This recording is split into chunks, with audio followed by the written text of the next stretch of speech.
I get asked all the time by people, if I'm in an accident, what should I do? And while yes, you should call the police, exchange insurance information, and take pictures of the scene, all those things are important.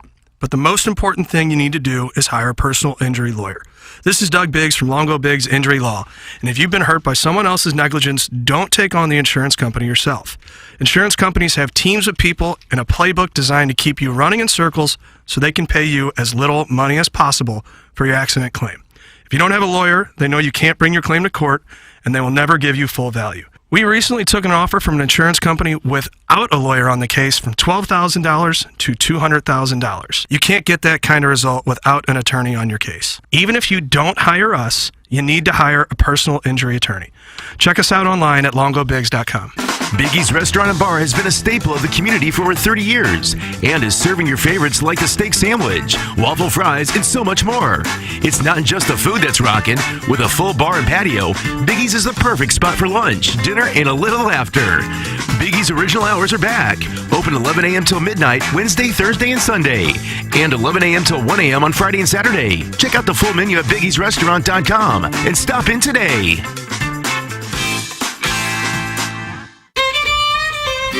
It's the heart of March and everything's green. The bar's as busy as you've ever seen. Everyone's Irish and you are too. When you Tullamore do.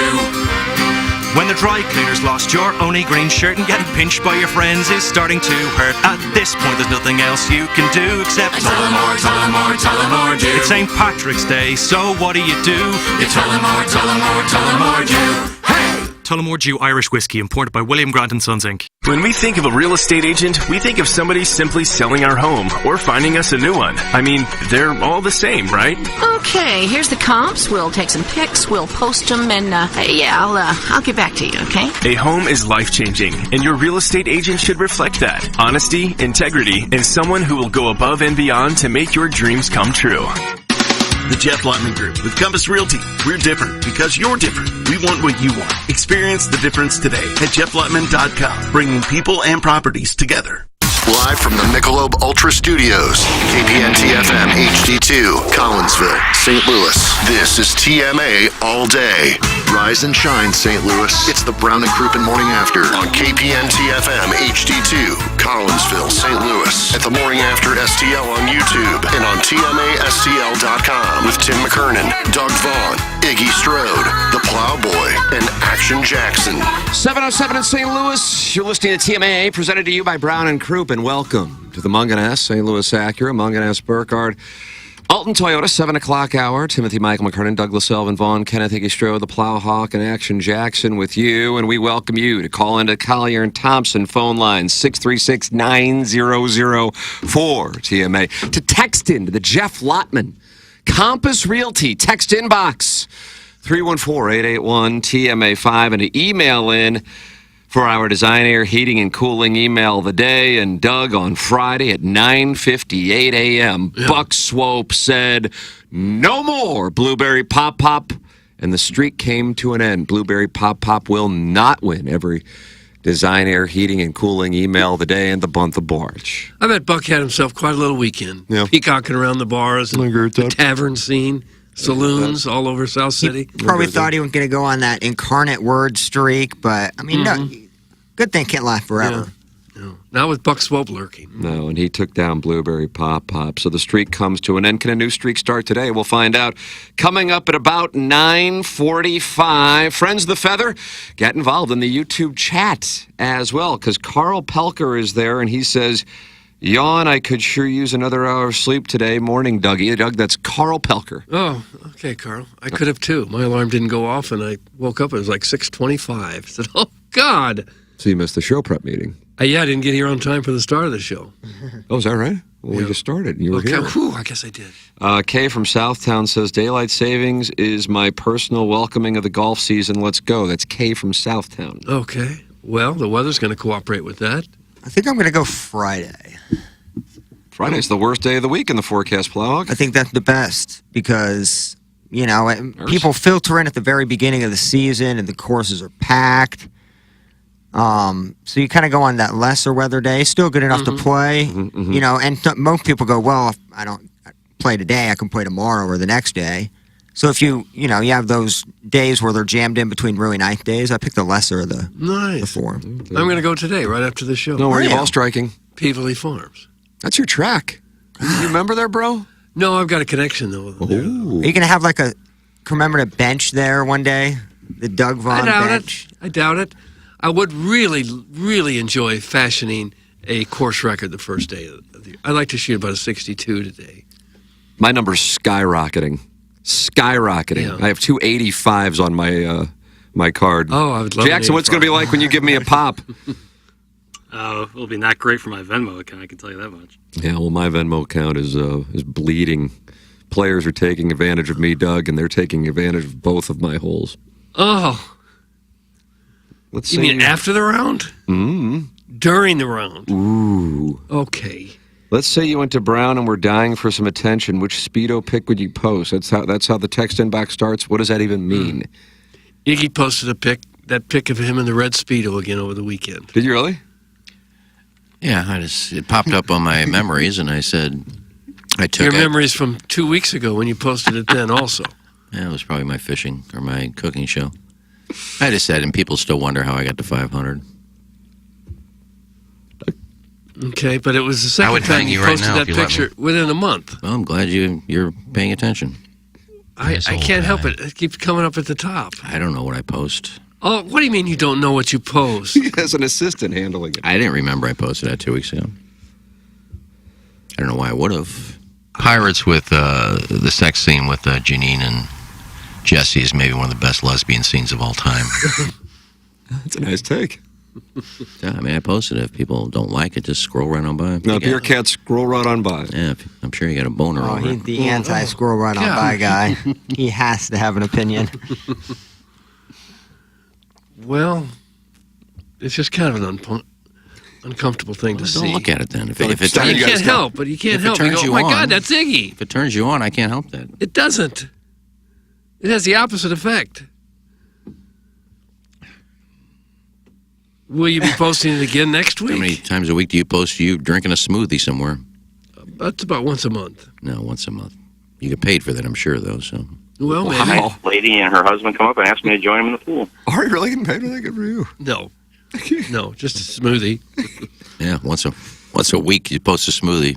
We have Iggy is launching a counter investigation into Doug's social media. I'm enjoying the lemon lime. So are we going to have to open up your financials now, Doug? Yeah, I did gonna be an audit. I did 2 in the span of about 2 weeks and hadn't done any before about 3 months prior to that. I just saw one last week. Well, that would have been one of the 2 that I did within 2 weeks. So you posted them But you'll notice I wasn't in a Speedo. Why did you post them back-to-back I wasn't weeks? 19 years old in a Speedo doing it. Matt, did you know on the top of the 4th? Yeah, I saw Calvin posted all over Facebook. Me and my good friend, Butch Patrick. He goes on like benders. I will not see Cal May post for like 3 months, and all of a sudden I'll see him peppering about 10 in like an hour. Wonder what that is. Sprayed milk on that Lady Boy Sweet Sweet Kai at Enterprise Friday night. That's where they're covering alcoholic. Oh. Sweet Sweet Kai was in town. And what was it, Enterprise? Yeah, Arch Madness. Yeah. I'm with you. I was thinking this was a concert or something. He was there. Yeah. The championship game yesterday was great. That's a right. 2-team Drank in league. Indiana State, yeah. That's a 2-bid league. I saw that on Twitter a bunch. I did see the end of that game. So he flew in from the Boston area to go to that? No, he was just in town for the weekend, and me and him went on Friday night. Now, Tim, when you say that, Jackson. Well, it was fun. Good seats. Did you take your... Okay. Did you take your friend of the feather? No, it was just me and There you Sweet go. Sweet. All right, I'll keep... And obviously, recovering alcoholic was there and took you back home. He was actually not present, but maybe they met up afterwards. I can't confirm nor deny.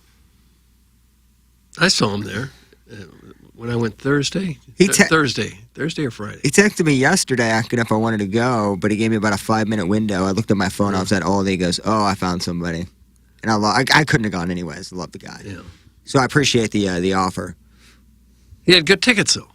Yeah, I heard it was a good turnout in St. Louis. I mean, obviously the city, we don't really need tourists. We're so thriving. So Right, we got more than we can handle there. Yeah. But I heard it was a great turnout. Yeah, I did watch the game yesterday on TV. It was a good one.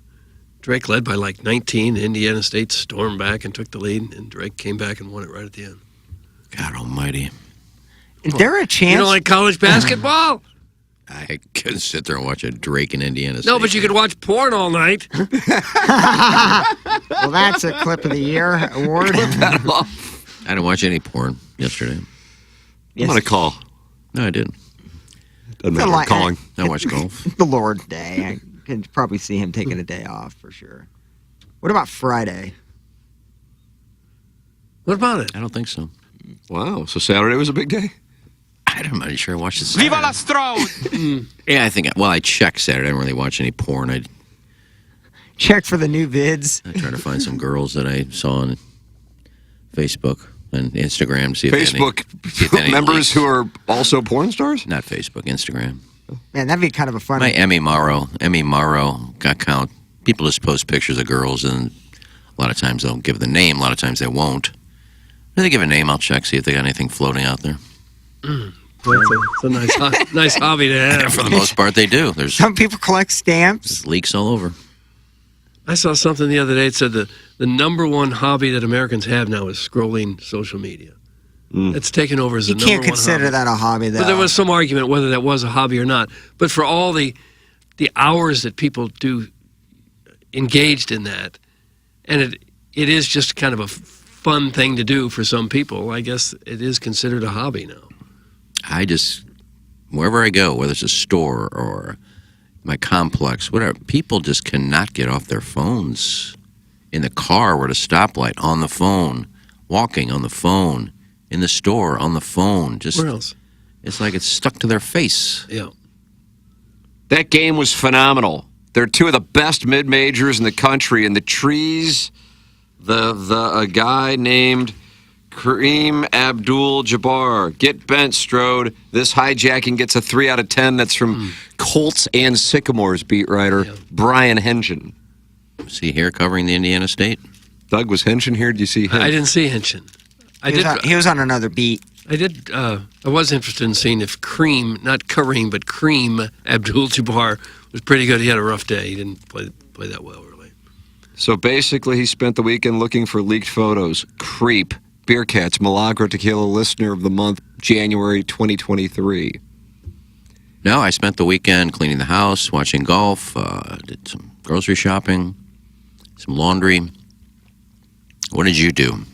Beer Cats, call in. Collier and Thompson, phone line, 636-9004-TMA. We'll move you to the front of the line. Doug, why don't you tell people about Collier and Thompson, since they sponsor the phone lines, which are going to be a hotbed of activity here in the 7 o'clock hour, presented by Munganess, St. Louis Acura, Munganess, Burkhardt, Alton Toilet. Iggy talked about cleaning his house. A lot of people would like to improve their house. Yeah. Maybe get that kitchen and bathroom fixed up. Yeah, we got a backsplash. Well, Collier and Thompson can do a backsplash. Boy, they do the greatest backsplashes. They do hugely backsplashes, and they do them great. They have a commitment to quality. This is where you go when you want it done right. Now, you can try to get your Uncle Binky to come over and fix a cabinet or two, but it's not going to be done right. Collier and Thompson are pros, and they don't just do kitchens and bathrooms. They also do basements. They do man caves. They do bars. They do wine rooms, accent rooms, fireplace walls, you name it. They probably do it. They have a painting department now. Something else they've been doing a lot of is removing interior walls to open up houses. You know, they work on a lot of old houses in St. Louis. People want to open them up, have that open concept. They can remove walls, give your house a whole new look, and they do it better than anyone in town. They got a great showroom there on Manchester and Baldwin, over 10,000 square feet, more than 20 kitchen displays alone. You may think your bathroom looks fine. Hey, we haven't changed it in 25, 30 years, but no, it's still great. No, and your wife is going to say, it does not. We need to redo it, and the place you call would be Collier and Thompson. Service and quality is their number one priority. If they did a job 10 years ago and maybe a door is off a hinge or you need some caulking or something, Matthew, the service manager and appliance installer, will come right back out to help. Collier and Thompson since 1950. Commitment to quality is definitely their thing. They're right there on Manchester and Baldwin, next to Uncle Bill's Pancake House. Collier & Thompson, come home to quality. Online at collierandthompson.com. Feeling sluggish on a Monday morning, especially with the time change? Well, it could just be the time change, or it could be a symptom of low testosterone, along with weight gain, muscle loss. Especially if you're feeling tired all the time or feeling anxious and moody, get tested at Mentality. It's a local health care facility specifically dedicated to helping men feel and perform at their very best. Online at lowtusa.com. Belly fat, feeling bloated, and a lack of lean muscle and tone that used to be easy to get rid of or maintain. That is a sign of low testosterone. It doesn't matter what age you are. Low testosterone can be an issue with any guy, even if you've tried testosterone before. Not everyone understands the blood chemistry in men's bodies. Mentality can help. Online at lowtusa.com. Get tested. I did. Super easy. In and out in 20 minutes. And it's worth finding out at lowtusa.com. Jeff Lotman, sponsor the Jeff Lotman Compass Realty text inbox at 314-881-TMA5. And, of course, the Collier & Thompson phone line, 636-9004-TMA. See if I can't see. I don't see Beer Cats is on hold, Jackson? No. Oh, so Radio that's what silence. he did over the weekend. Yeah, I thought that was what was going to happen. That's what I had in for the next. Okay. Bourbon Snob, who I offered $25 or $50 to call in, but hasn't had a chance to yet, but did say great drops, Plow Carp, keep them coming. Nicely done from Bourbon Carp. Snob. Oh, Played any Carp. today? What's up? You played some today? I played a couple. Oh. You don't remember hearing any of them? They're so seamless that Iggy couldn't even tell. I heard That's- Dan Marshall. I remember hearing him. Yeah. He was in there. Yeah, I've heard the 3 or 4 already.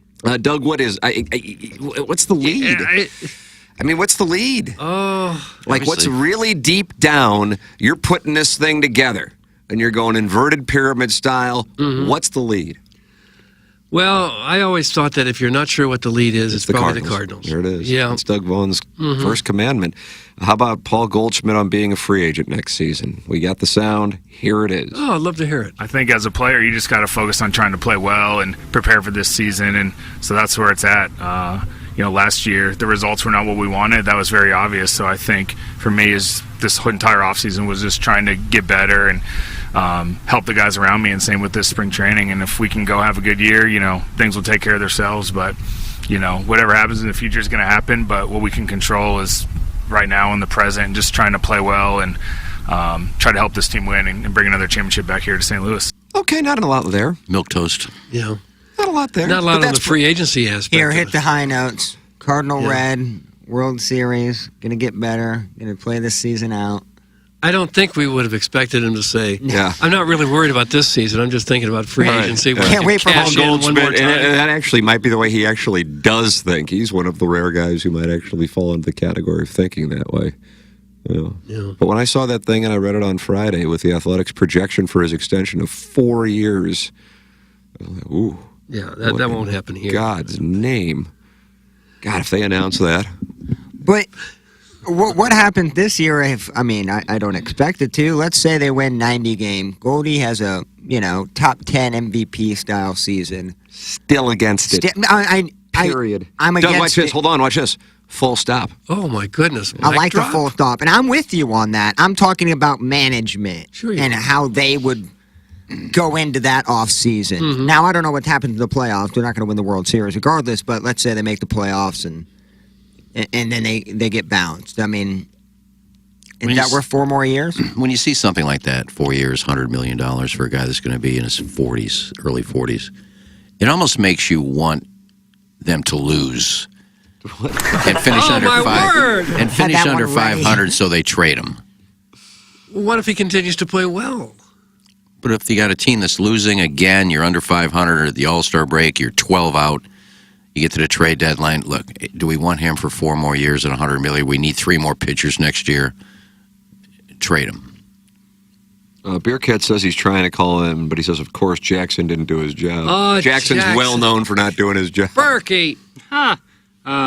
Let's try again, I guess. Okay. I got the not much. I mean, we can reflect on the past, or we can try to change the future. So, How about that, Doug? Gosh, we're getting deep already. Yeah, man, it was like JFK in there. No, he's not calling it. And you don't think Just he's blaming calling? Jackson. You sure he's got the right number? 636-900-4TMA, Collier and Thompson phone lines. He's called in before, so there's some people out there like, I'm trying to call in, but Jack's not answering, and they've never called in. Yeah.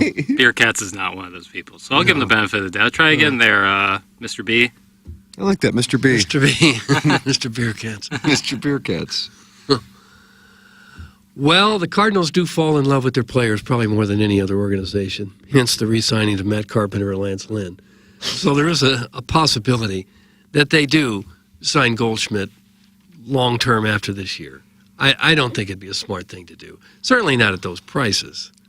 Certainly not at that rate. I could absolutely see him doing an extension. The thing I couldn't see is the 4 years. I mean, I can't imagine any organization would do that, but hell, maybe I'm off the mark on it.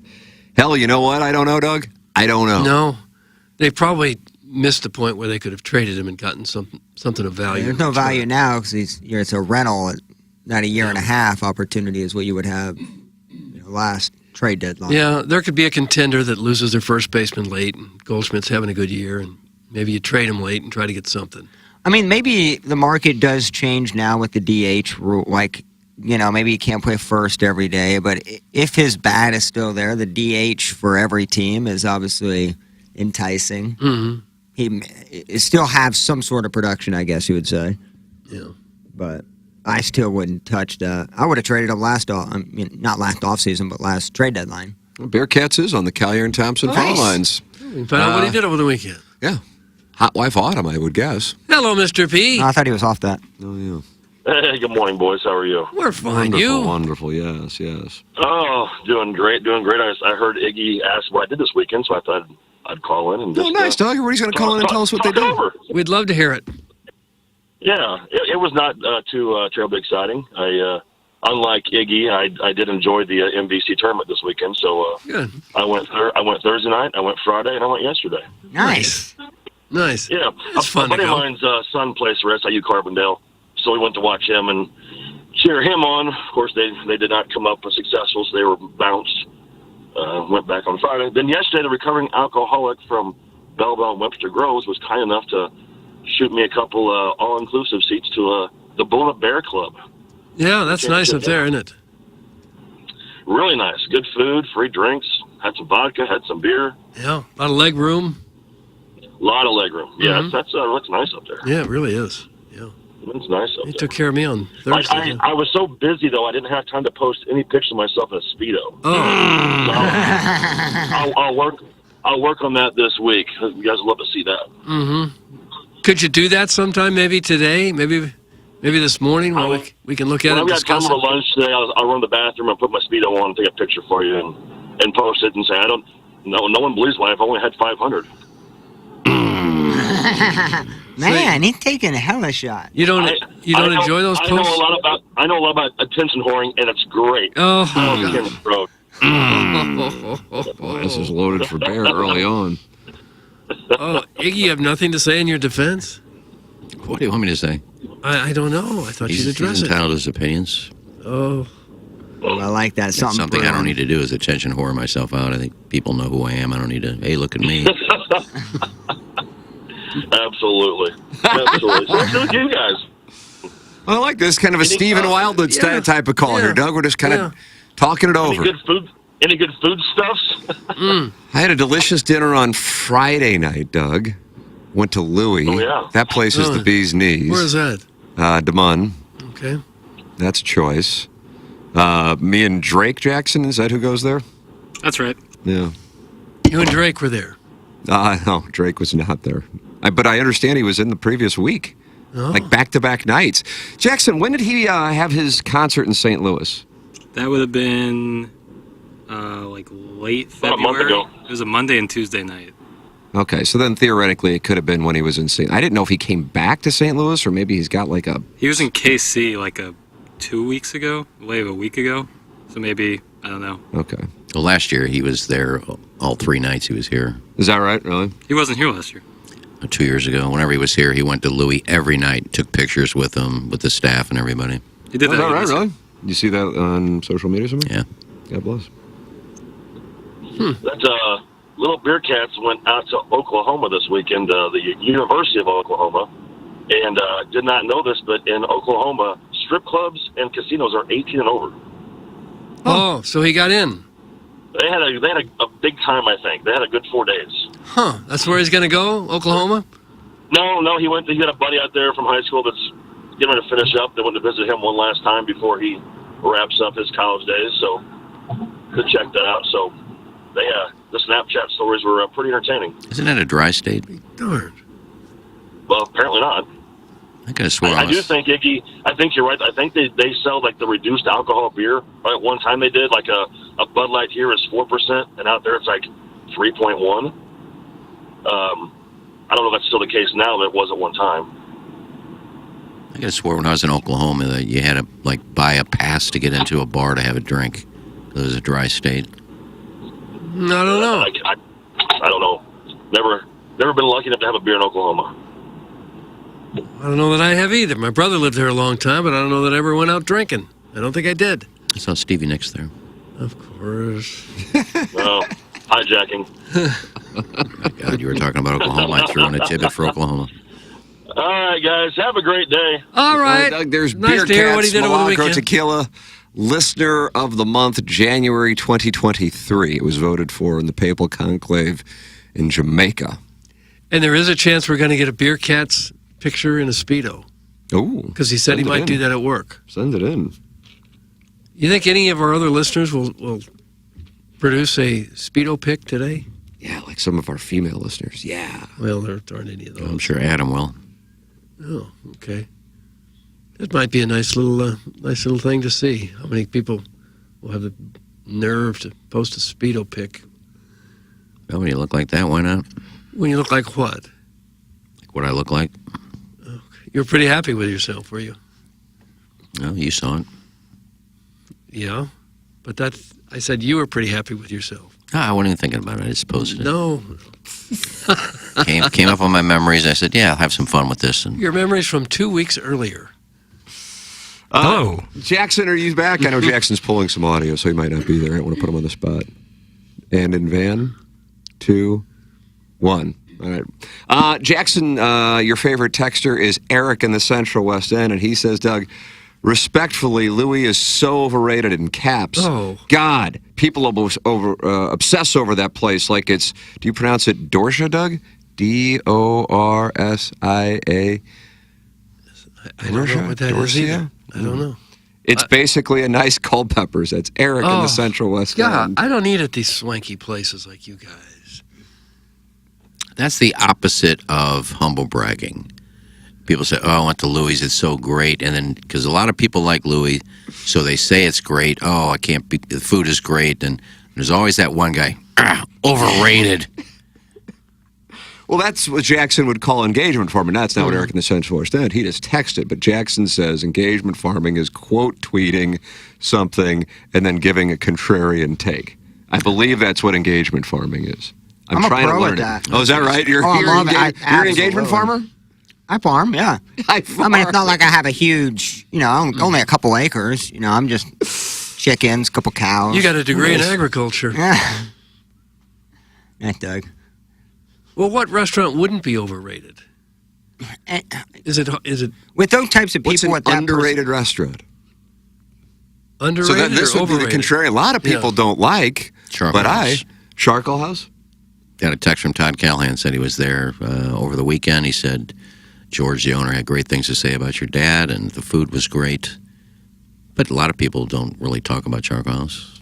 I'll give you two. One's really popular, but I don't think it's popular enough, and then it's Peacemaker. I don't think it's such a seafood oriented. A lot of other people eat fish, but if you actually go there, the ambiance, the drink they make, kind of the whole vibe there is really great. And Russell's on Macklin, just because they do brunch as well. That it's a multifaceted place. Do you eat a lot Russell's of on brunch? We love brunch. Just went to, like I said, we went to Hatch. We like Benton Park Cafe. There's a bunch of places out in the St. Louis area that are really good with that. And you see a lot of moms that just drop their kids off at soccer practice that are just mimosa. And it's a good They're thing. getting drunk? It just seems like they're having a really good time This is on on a a Sunday. Saturday? No, usually Sunbend typically, yeah. Sun's been like what, 10, 11 o'clock in the 10, morning? 15, 10:30 typically, yeah. That's prime brunch area. Oh, absolutely. Oh, is it? It's fun. Get a nice day in the spring and summer. Those places pop. Recovering alcoholic from Belleville and Webster Groves is not happy with Eric in the Central West End.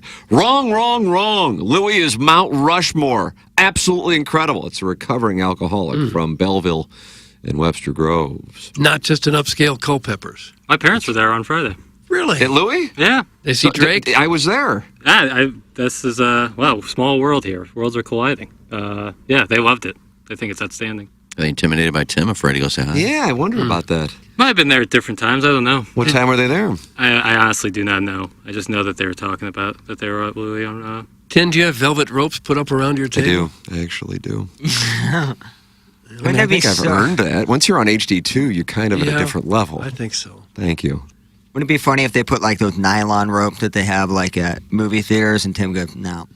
I specifically asked for velvet. I think so. Velvet. Russell's is fantastic, wildly underrated. That's Billy Haywood. Doug? Russell's. We go there almost every Valentine's Day. And like I said, the brunching's great. It's just a cool spot.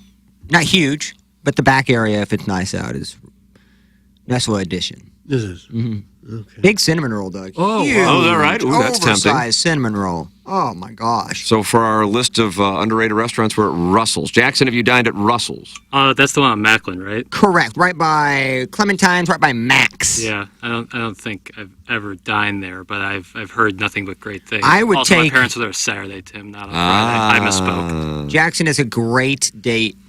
Russell's. Very nice vibe in the great evening. area. And you said Russell's is where the soccer moms drink mimosas? No, just brunch in mimosas? general. Not really Russell's, but just brunch in general where all you can drink mimosas. That's kind of the perfect scenario there. Nice breakfast food. Yeah. Down the Soak street up from the the gay bar? alcohol.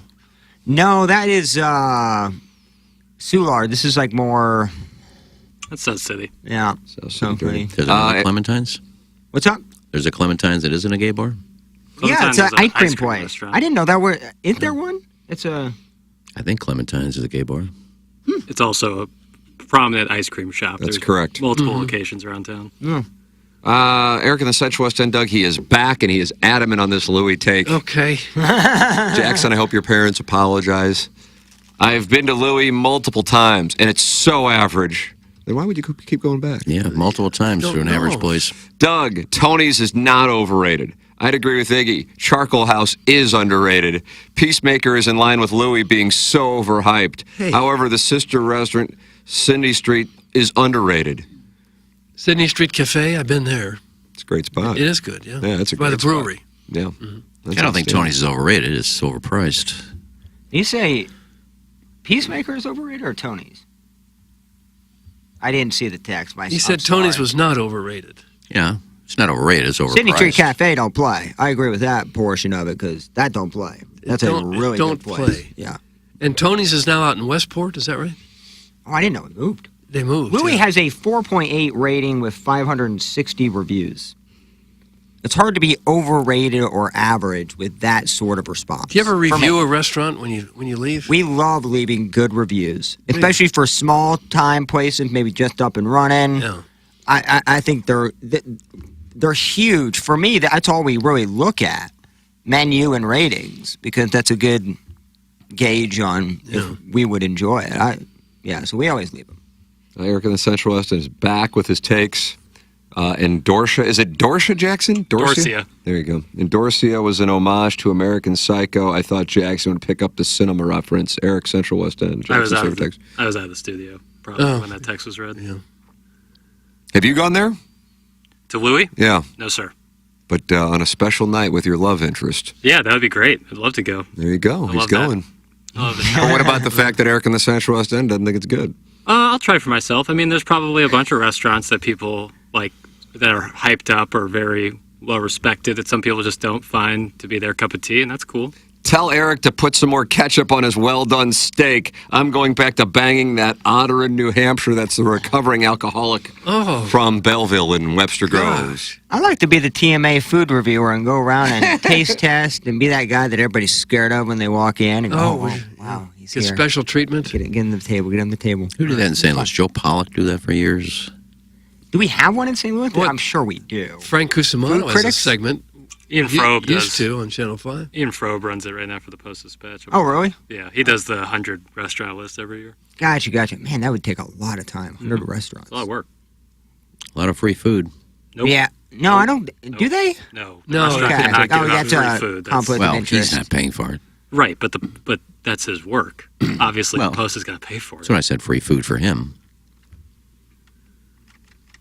Well, Maybe a voucher. The Post-Dispatch is pretty careful about not taking freebies when it gets in the way of Oh, the cover. no, yeah. I think their sports writers don't even fly with the teams.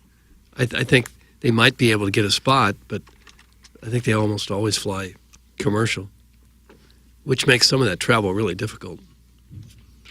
Jesus. I'd rather get a breakdown of the Blues East Coast swing than listen to the Love Handle Clan. The Love Handle Clan. Is that us? No, I think that's the Trash local establishments. Also, Eric's a stupid name. Thanks. Hey. That's from Endless Summer Jeff, the Vice President of Florida. He's a Vice President of That's Florida. a nice title. I'd love to be Vice President of Missouri. Just how do Every you even state should have get? their own president. How about that? Every state should have their own president and vice president. Well, they Doug, kinda how about do. Wright's Tea? Thanks. That's from Aunt Peg. I have not dined there. No. I am so pro St. Louis restaurant dining scene. It's Are you? insane. I think we have some of the best restaurant. And I've traveled enough. You're a well-traveled. You're a man of Enough letters. well-traveled. I've been to a lot of states, a lot of areas to dine, and St. Louis is fantastic. They have so many great options. A lot of it is about just about knowing where to go. Because whatever city you go to, even small and mid-sized towns, they've all got the same chain restaurants, and you usually see them because they're right on the highways and the main streets. But just like Louis, unless you were from here and really knew where to go, you'd never find it. Okay, I got a place here that I've never been to, Tim. I see people waiting out the door. Me and Madison tried to eat there a couple weeks ago, could not get in. Where? It is this place, and I had to make sure I get the name right. Menya Rui. Oh, yeah. I'm telling you, it's right off of Hampton. Or Watson. Yeah, it is apparently just all ramen. It's ramen-based restaurant, and this has got to be some of the best food. I have never had it, but every time you go, they take no reservations. You wait outside before your table gets Right across from Biggie's. Right across from it is. Oh, is that right? Mm-hmm. It looks so good. The menu is super intricate, and I can't wait to eat there. So I can't really give my review, but that place has 45, 50-minute waits outside in the freezing cold, and people just stand there. For ramen noodles. Ramen-based restaurant. I would say it's not your typical ramen. Yeah. Doug, Casa Don Alfonso at the Ritz is extremely underrated. That's from Sally Land. Yeah. Don't eat much Is that at the a real Ritz. place? I suppose I should get out more. Anybody in the dais been to, is it called 360 Westport 360? Isn't there a 360 downtown right across from Busch Stadium? No, it's just open in Westport. My sister-in-law was there. I think it's a 180 Westport, 180 360 degrees. Westport. Now we're going all the way around. It's fairly new. I'm just curious if anybody's been there, had the food there. No. Biggie's was the place where Biggie's, Bees where Knees. caller Steve used to hang out in the parking watch lot. people take out carry out. So now he can watch two different restaurants. He can watch people stand in line I don't at think one. it's across from Biggie because it's off of Hampton. What did you just bite into? Then your eyes off of Watson. 1,000% off of Watson. I mean, it might Jackson not be. has moved his stack in. It's not directly across from Biggie's, not like exactly directly across, but it's across the street on Watson, a little bit down the road. Can a person sit in the parking lot, watch people come and go at Biggie's, and see these Roman noodle enthusiasts? I don't know. But all I know is I see a bunch of people waiting there, and I can't wait to eat it. They don't have a bar or anything? You got to wait outside to You eat it? literally wait outside. Casa Don Alfonso is extremely overrated. That person does not know what they're talking about. Hey. I still fall back on my hot take that there are about 2 or 3 superb restaurants in St. Louis. Everything else is just mozzarella sticks, potato skins, toasted ravioli, and frozen thin crust pizza that come from the same factory in Earth City. Oh. It's a Mr. List. There's a little more going on than that. I'm wrong. My bad. Oh, you just lost your stack? Yeah. You just lost a stack? I don't know why I swore it was on Watson. Where is it? Yeah, it's off Hampton. My bad. Okay. I'll take it. Listen, sometimes you're wrong, and I'll just take it on the chin. Yeah. And that's probably the worst take ever by Licks. Seriously. They make a lot of pizza in Earth There's City? so many good restaurants in St. Louis and just spread out all over the place. Downtown, Midtown, West County. What's left downtown? Carmine's. Have you ever eaten there? Yeah. I ate there once. It was good. That's about it, That's right? about it. I can't think of any more. Hooters is still downtown? Is Hooter still downtown? I gotta say, their wings aren't terrible. I was shacked up at that Red Roof Inn off Westport. Have you been How did there? that ever happen? It was in a time where me and Madison were wanting to buy a house, so we were staying with Madison's dad to try to save money. We had 3 dogs. We were in his basement off of Webster. Beautiful historic home, very small basement. But he put his house up for market about a month in. Don't say up for market. Don't say he put his house up for market. And Madison was gone on a work trip to Atlanta, and Jeff was showing his house and needed me and the dogs out. So he put us up at the Red Roof Inn across from Hooters. 3 dogs, no refrigerator, no microwave. And it was and it wasn't Jeff's fault, love him to death. It was one of the worst experiences I have ever had in my life. I've never been more sure about a place having meth deals go down than the Red Roof Inn parking lot. It was so terrible, and I wanted to go to Hooter, but I had 3 dogs, and I didn't want to leave them in there, not for the room's sake, but for their sake. I didn't know for what the was maid in there. that came in to make the bed. But I did stay at that Red Roof Inn off by Westport, and it was a interesting experience. Was it? I'm surprised they would allow you to take 3 large dogs. I think they were willing to just take the money. And Were they? But you were shacked up there.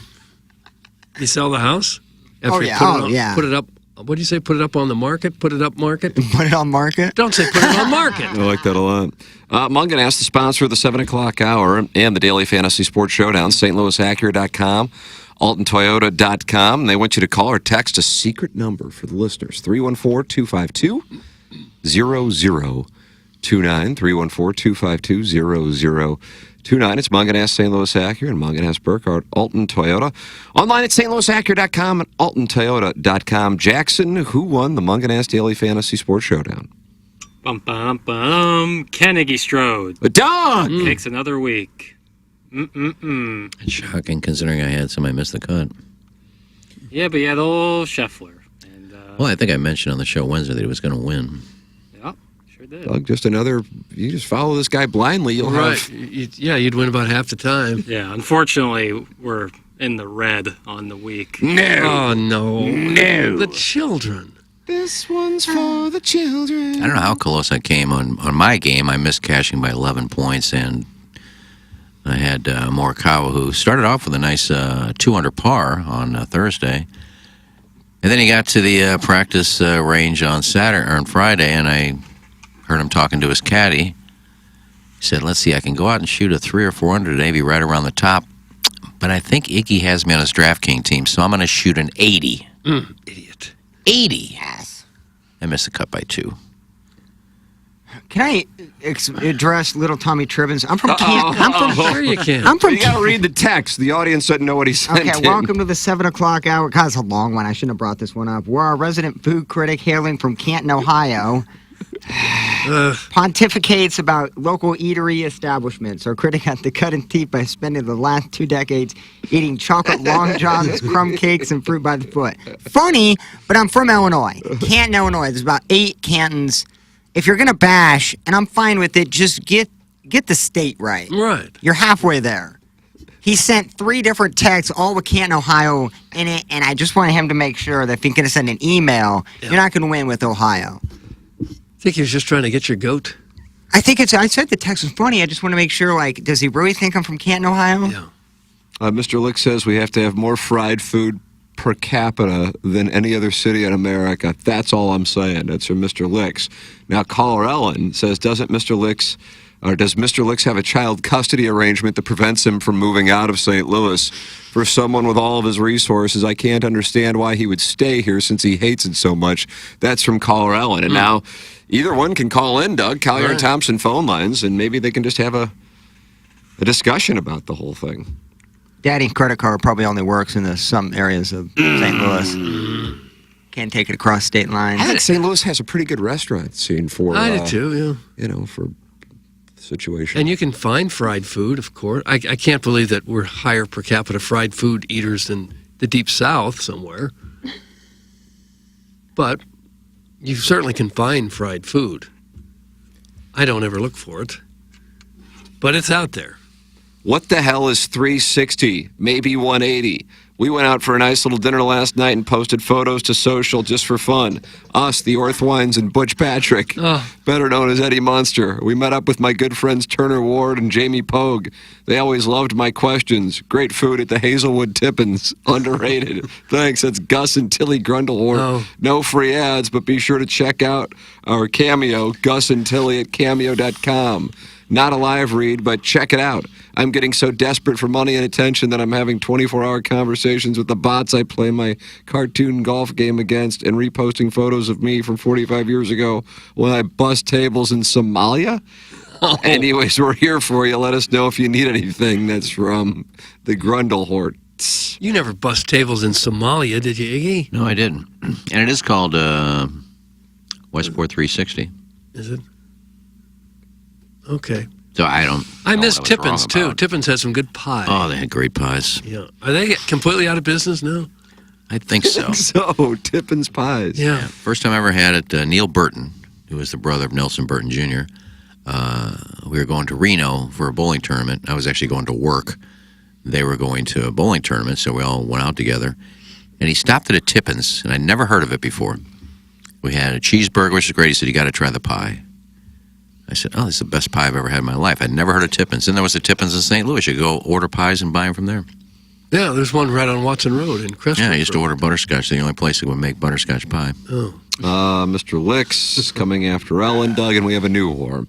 Yes, Ellen, actually, if it weren't for all of my damn family ties, I'd be in South Florida, the Mountain West by now. Aren't you a single lass living in St. Charles? I question your judgment. That's from Mr. Licks. Caller Ellen with a response. Would love to call in, but I actually work for a living, so today is a no-go. Doug, did I just hear whistles? My email. Are they on YouTube typing to each other? No, text line, which is even weirder. How else could she? How did she know what he said? They had gone at each other earlier in the text inbox. Okay. Well, we know Ellen. We don't know you. No, we don't. You're going to get a chance to meet him at the Fan Page Club Champions. There's a 10% chance he shows up to play. And Well, if you're not going to fit into the round of 32. and if you're not going to play, let us know ahead of time so we can get somebody else to play.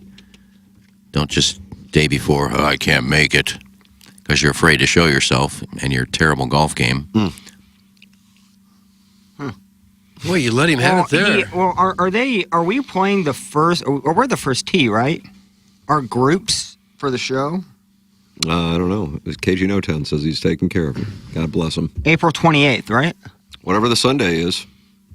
And make sure you put, I thought you were doing it, but if KG's doing it, can you make sure that Florida Flower has a spot?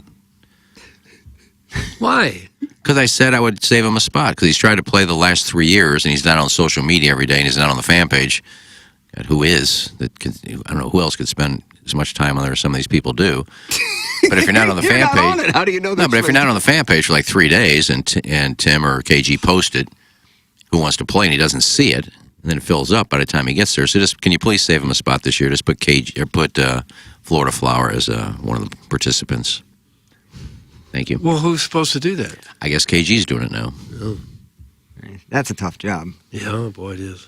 I remember I just handed my card to just this dude in a black shirt and said he was part of Gateway, and I said, okay. I will be there, you dolts. That's from Mr. Licks. Wow, he's going to be there. Oh, you say that now. We're 2 months away. Not really. Well, a month and a half. I'll take it up with the committee, KG No Town said. No, you don't have to take it up. I'm just telling you to give him a spot. Well, you can't tell him what to do. Well, I can. No, you can't. Go now. I'm not so much telling him what to do. He's running this thing. I would ask Tim to do it too, but Tim's not doing it anymore. Right. It doesn't sound like you're asking. You're That seems demanding. like, it seems like a miss on Tim's part. Well, he said I'll check it out with the committee. There's no committee. You're doing it. So you put it up there, and there's, we put spots away for other people.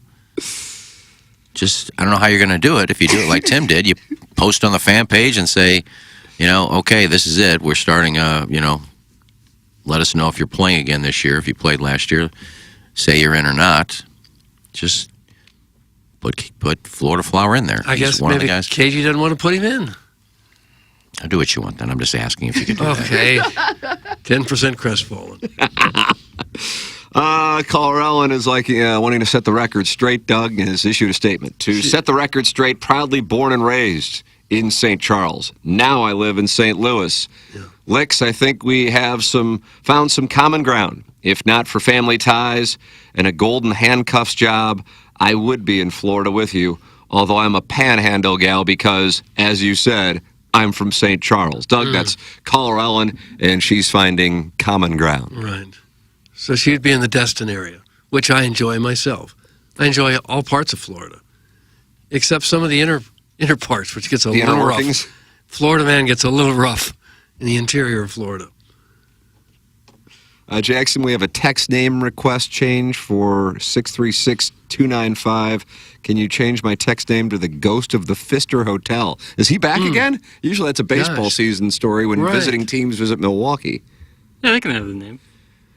Okay. Captain Savestrode is at it again. That's from Brian Henshin. I don't know what that means. Savestrode. Yeah. Who are you saving? I don't know what it means. He's just word vomit, this guy. Oh, come on. He's a scribe. Sometimes we don't understand the writings of a talented scribe. Seagrove. Destin's not for me. Caller Ellen. Mr. Licks with a response. You had me with the common ground until you said panhandle. Ick. That's from Mr. Licks. Yeah, why don't you show us some, now that you're back from the flight, why don't you show us something to prove that you were in the Lesser Antilles last week? Mr. Lick, send in pictures of the Lesser Antilles, please. How are we going to know that it wasn't really the Greater Antilles? Nice. Well, I just want to see a picture of your flight. Airline ticket. Now, maybe they just sent it to you, but you still have to show them something. So just go ahead and send it in. Now that it's expired, you've used it. You don't have to worry about a code or somebody stealing your airline ticket. Oh. So we'd like to see that you went to the Lesser Antilles. I'm guessing not. Isn't the quote, we put spots away in the fan page club championship for other people, end quote, typically reserved for sponsors? Not sure how Cleus's side piece falls into that category. Oh. That's glove blogger Tom Traven. Well, it's a good point. I didn't know you worked here. It was a good point, though. Don't we usually put... You put nothing. Hey. There's no we involved. Well, don't get upset with him. He considers himself part of the show. Well, give him my spot. You're out? You're bowing out? Well, if he's not going to do it, if KG's not going to give him a spot, when I asked you to, and he asked me a week ago, could you please save me a spot? I'm not on the fan page all the time, and I always miss it. And then we're always at the end of the thing, okay, we got 3 openings, 2 people canceled, we got 2 openings, just give him one. Oh. Well, it'll be interesting to see how this plays out. Back to you in the studio. What has the Florida Flower ever done for this show to get a spot besides open his hole to a girdle-wearing deadhead? Oh. That's from the Concord Caulk. What have you done?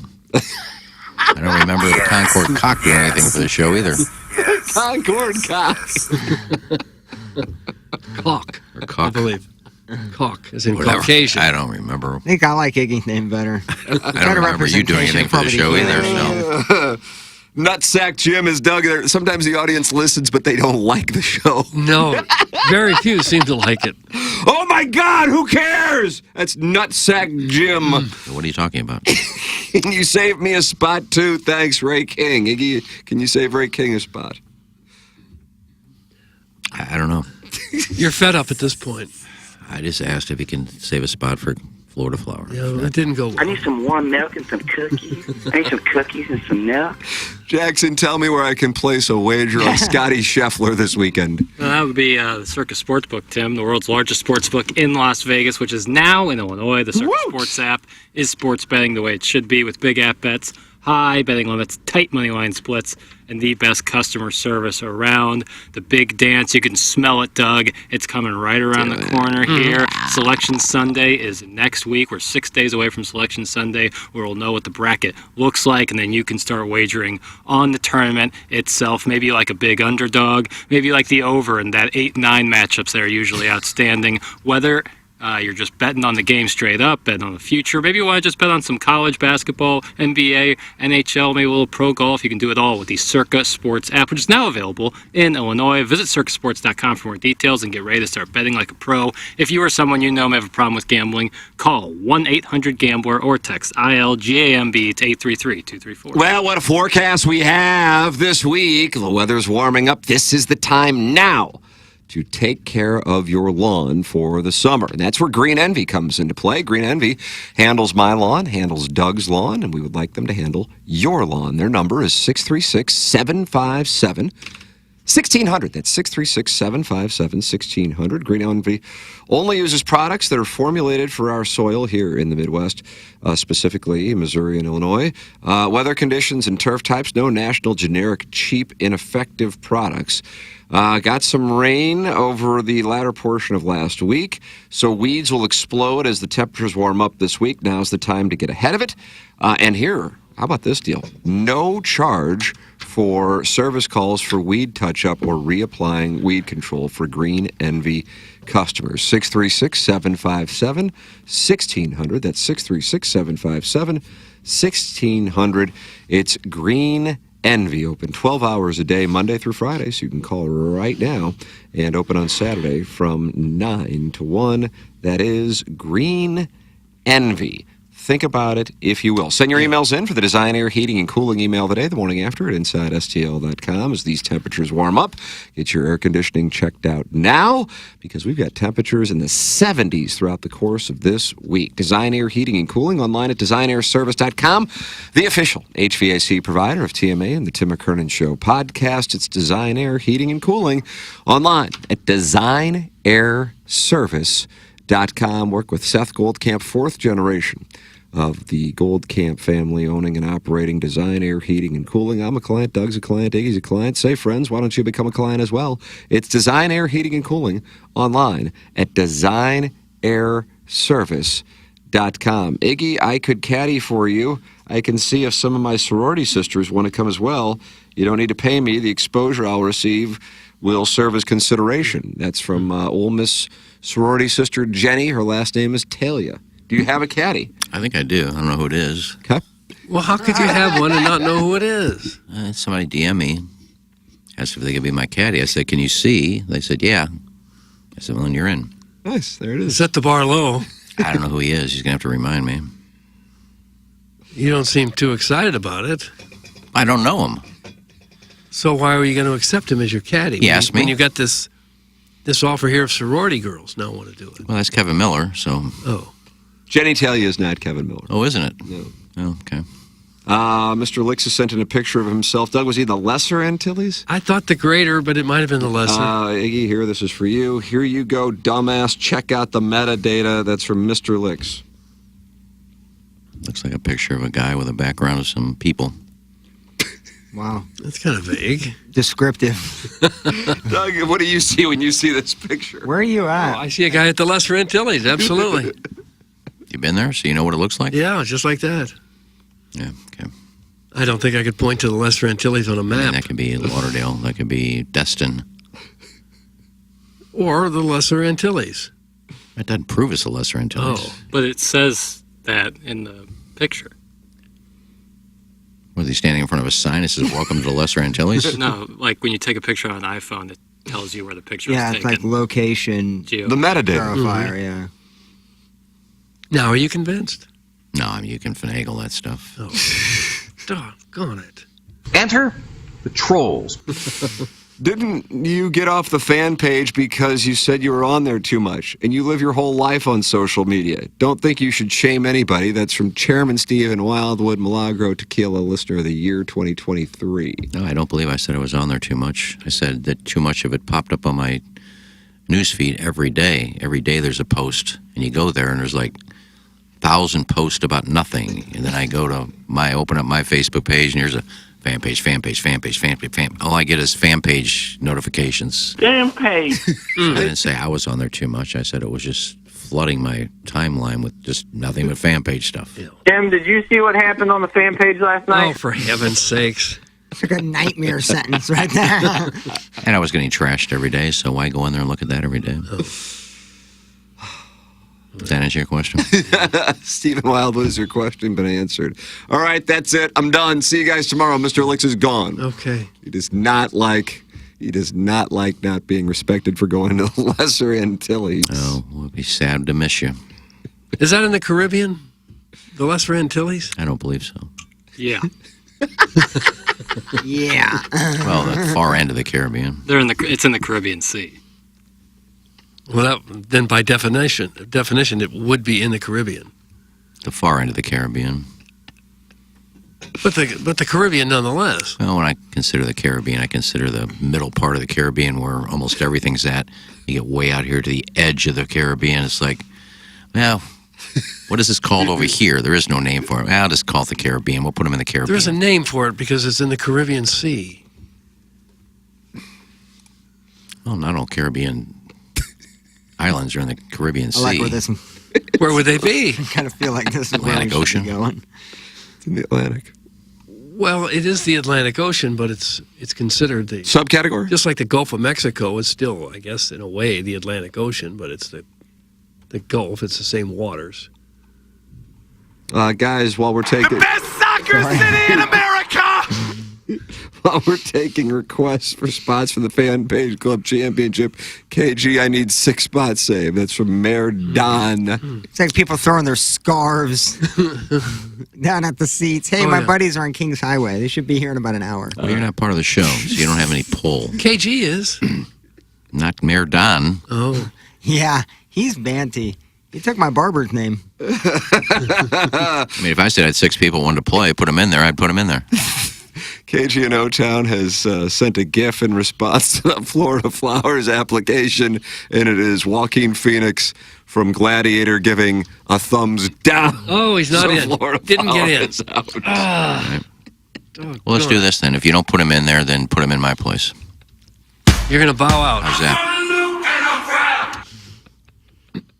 Yeah, I will. You are now bowing out. Yeah, I told him I get him a spot. So if KG doesn't want to give him a spot, then give him my spot. Well, what if you drop out and he gives your spot to someone else that's not the Florida Flower? Well, he wouldn't do that. I don't know. Tensions are pretty high. You could sell that for a lot of money. A lot of cash, you know.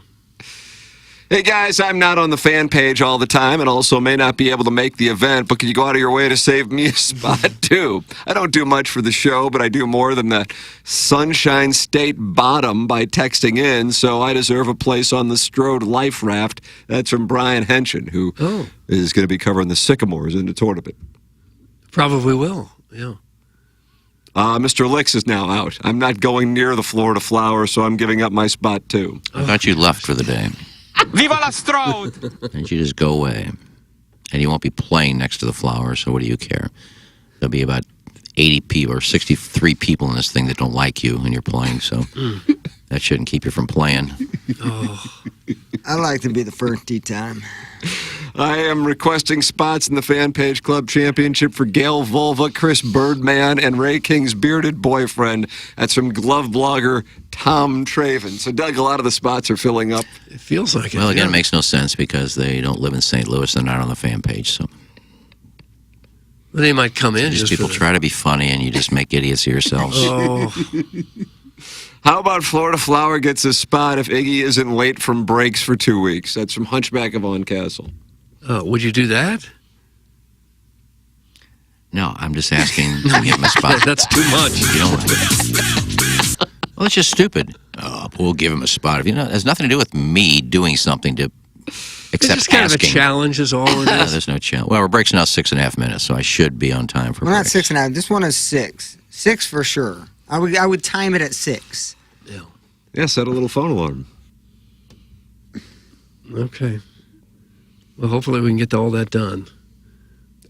Oh, there's audio, Doug, of Iggy saying this was Jackson. You pulled this audio. You remember Iggy saying that Scotty Scheffler would win. Yep. How about that? Here it is. My last pick. I don't play him very often. No, because he's too high priced every week, and too much. But he probably will win this week. I mean, How about that, Doug? That was a guarantee. Scotty Scheffler. Okay, Scotty Scheffler. I think he needs to go to a mallet putter. Mallet putter. There you go. He switched to a mallet putter on Thursday. How about that? Did he really? Yep. Improved his putting because that was his He was Achilles up around heel. up around the top, strokes gained putting. He was, and he was top of everything. And then once he putts like that, it's impossible to beat him. Maybe he listened to the show Wednesday. I could see him streaming. I don't know that. I know he downloaded the app. I just don't think he God, did. he's got me winning, and I should go to a mallet putter. Went to a mallet putter on Thursday. 5th in strokes gained putting, Doug thought. A mallet putter is one of those real tall, real long ones? No, just the head of it is heavier. I use a blade, a ping, but a mallet putter it's heavier, so it makes you keep it on line easier. Well, I thought most of them were using that already. Well, he wasn't. No. Rory did just the opposite. He went from a mallet putter to a blade putter this week and putted like crap. Even with the tip from Brad Faxon. Well, I think I have a mallet putter, and it hadn't helped me. Well, you're not a professional. No. Not by any Iggy, means. word vomit all the time. Eventually, you're going to be right about something. That's John Mardukas. Just can't get credit for anything. Nope. Iggy says that 3 or 4 people will win the tournament every week. Even a broken clock's right twice a day. That's from That's How Good the Merkin Was. Oh. All right, well, go find audio where I've picked 4 guys to win in 1 week. That's How Good the Merkin Was. Please find that audio. Thank you. That's a job for Buck. Yeah, you've never heard me say, yeah, he's going to win, but I think he can win too. He's going to win. I think he'll win. I think he'll win. Only one person can win a tournament. Think about that. Yeah. So I'd be stupid to pick 4 people to win a tournament. Oh. You just made the mallet comment because it's exactly what Rory said last week. You fraud! That's from the 314. Gosh. When did Rory say it? Was he on the show? Told us what he should play? Last week, I guess he said it. When? Last week sometime. Yeah, where? Whoa. Wherever he was. Dog, Yeah, you get don't the know. hell out of here. What are you doing? I didn't hear Rory say he should go to a mallet putter. No. I didn't hear that either. Apologize. I don't know if that's right. I don't listen to a lot of guys talking about what each other's putting should be like. What was last week's tournament? The one before this week. Did he play Mexico? I don't believe. Rory was in Mexico, so he wouldn't have said it there. Cognizant. Pardon me? Jupiter. Cognizant Classic. Oh, yeah, formerly the Honda. Mm-hmm. Which Rory played it. Yeah, I think we all heard him say Well, I didn't hear him say that, so whatever. I don't know if he said it or not. it. It was a talk of the town. Talk of the town. Rory's saying. Yeah, it's a real buzz. Maybe he did. I don't know. I didn't hear it. I don't know why anybody would ask Rory. Hey, Rory, what should Scotty do for his putting woes? They should have started asking guys more than. Maybe somebody did. I don't know. They're idiot enough to ask him. They should do that with baseball too. Like Nolan Gorman's not swinging it right. Tommy Edman, what are your thoughts? This show is so stupid. Thanks, Chicago Ginger. Doug, can you believe it? Well, it's hard to question that opinion. Jackson is already over Iggy's antics at 8:12. That's the Hunchback of Von Castle. Remember when I called in and listed 10 things Iggy had completely wrong about players on the tour? But yeah, I guess going 1 for 20 on predictions is pretty good. That's from Mr. Licks, who I guess is back. Yeah, when did you call me out on 20 things I was wrong about? You thought you were right about JT Poston is not a good putter. I mean, that's just stupid. Yeah, it's outrageous. I thought you left anyway. Did you say I'm gosh. done? I'll see you tomorrow, Yeah, and then you here come comes back the and venom. 3 things you've texted in. Mm-hmm. 3 weeks ago, here is a screenshot from Golf Digest of Rory McIlroy saying on CBS that he would love to see Scotty try a mallet putter. So 3 weeks ago. Okay. And I waited till this week to say you should go to a mallet putter. Yeah. Saw You it- kept the take Yeah, under I saw your- it 3 weeks ago, but I'm going to wait until 3 weeks. Then I would say, maybe you should go to a mallet putter. I didn't see Roy say that, so whatever. Believe what you want. I don't care. Oh. A mallet putter is just easier to bring back. And I think they said on a broadcast that it looked like his back was getting a little loopy when he brings it back. And it's just common sense. A mallet putter is heavier because then it go back straighter and go through straighter. I just said maybe go to a mallet putter. Mm-hmm. Not rocket science. No. And it worked for him. But I heard Rory say it 3 weeks ago, and I was just Well, that putting it could in have the been. back burner. I think I'm going to use it this week. So you pretty much had enough of these guys. You're fed up. Well, it's just stupid. Yeah. I'm from the Lou, and I'm proud. I don't Bang! I can't wait to go to a game. Are you going to say that chant? If they get it right. Apparently they've had some trouble with that chant in the past with people being into it, so... People didn't play along with it? I think they didn't know what was going on. Yeah. Well, it takes a while sometimes for things Didn't they tie it up? Get a tie? Doggies? Yeah, 2-2. Boy, they should have won that game. Anybody watch it by chance? Highlights. Did not. Yeah, I missed it. Jackson? I did not watch. What were you doing, man and loving? Yeah, I was with my girl. Man, listen to that, Doug. He's with his girl. Yeah, about that. Where'd you guys go, man? We got some Mexican food. Oh, where'd you get it from, huh? I like this place called Mi Ranchito in U City. It's really tasty. Good value. And then, just hung out. It was great. Kind of like a little early birthday celebration. Oh, wow, yeah. It's Jackson's birthday in 3 days. Oh, is it really? Wowzers in 4. Yeah. Birthday boys. That's right. It's your birthday month. Jackson, 26, Plow, 35? Yep. There it is, Doug. Yep. Wow, Plowsy, you're closing in on 40. Did you ever think that would happen? Well, I thought it would eventually happen, yes. I didn't think I'm going out with a bang under 40. But you have it this quick? Heck, it does sneak, man. Like, days and weeks are just so fast. Yeah. I don't consider myself a super busybody, but we always do things on it feels like the weekends are like a blink. Mm-hmm. So, yeah, it feels good. Get married next year. I feel like that'll go by really quick, too, to get to that point. And yeah, exciting. Exciting times. 35 is just about almost a perfect age. You're kind of still in your physical prime. I think you're right, much. Doug. I think you're right. Yeah. Mature. You can go any which way with your life still at 35, whatever you want. Yep. It's a nice play. I think it's a good observation. Yeah, it's about where you want to be. Yeah. If you could freeze any one era of your life, that'd be a pretty tough one to beat. Yeah, you might be 35 right. when I got in this business. Let's get back Really? Were you really, Iggy? I thought you were younger. Enough of Plowsy. I was Let's get still- back to I you. was still time to turn it around and get out. Didn't. Well, this is my 10-year anniversary week. Oh, is that right? Yeah, I think it's today or tomorrow. Wow, wow, wow. I forgot the exact date. I mean, that going back, I don't even know if Buck Swope can find that. It's in the. I could find it. It's in the Swopes Picks Rise of Plowboys. Your Yeah, I wonder very what first moments. Yeah, I wonder what the dates were to that. 'Cause I thought it was you guys just got back from spring training. Oh, yeah? So 2014. Huh. How about that, Doug? Yeah. It does fly by, doesn't it? Like I said, I had my suitcases packed all ready to go back to Canton when I took that interview Really? with the great You were Dirk. packed? You were literally packed? Oh, really? I didn't know that part. Literally, yeah. That was my last interview before So I'm what, going you had back to gotten, Canton. or you just were just careful went out of business? Yeah, it just kind of got fed up because, like, radio is hard because I didn't know hardly anyone besides Joe Roderick at the time. So, like, I didn't have an in with a lot of people. And it still didn't know a lot of people in the area. So I came and had my chance and, you know. So 920 posted a job opening? Is that how you found Joe out? Rod said Joe they Rod. have an opening. And because I asked him, hey, I'm about to move back home. I didn't know if you had any last resort. Oh, okay. like, So we yeah. were there by then. Okay, I was thinking we weren't there yet. And he said, "Well, I think I think they're looking for a weekend board op here." And that's when I went and interviewed the great Dirk. Love that guy. Yeah, he's a great guy. And just so happened to get the job and was able to do weekends there and overnights and was And able how did to, you pop up? You had to fill in for somebody? Yeah, I think, on our time slot?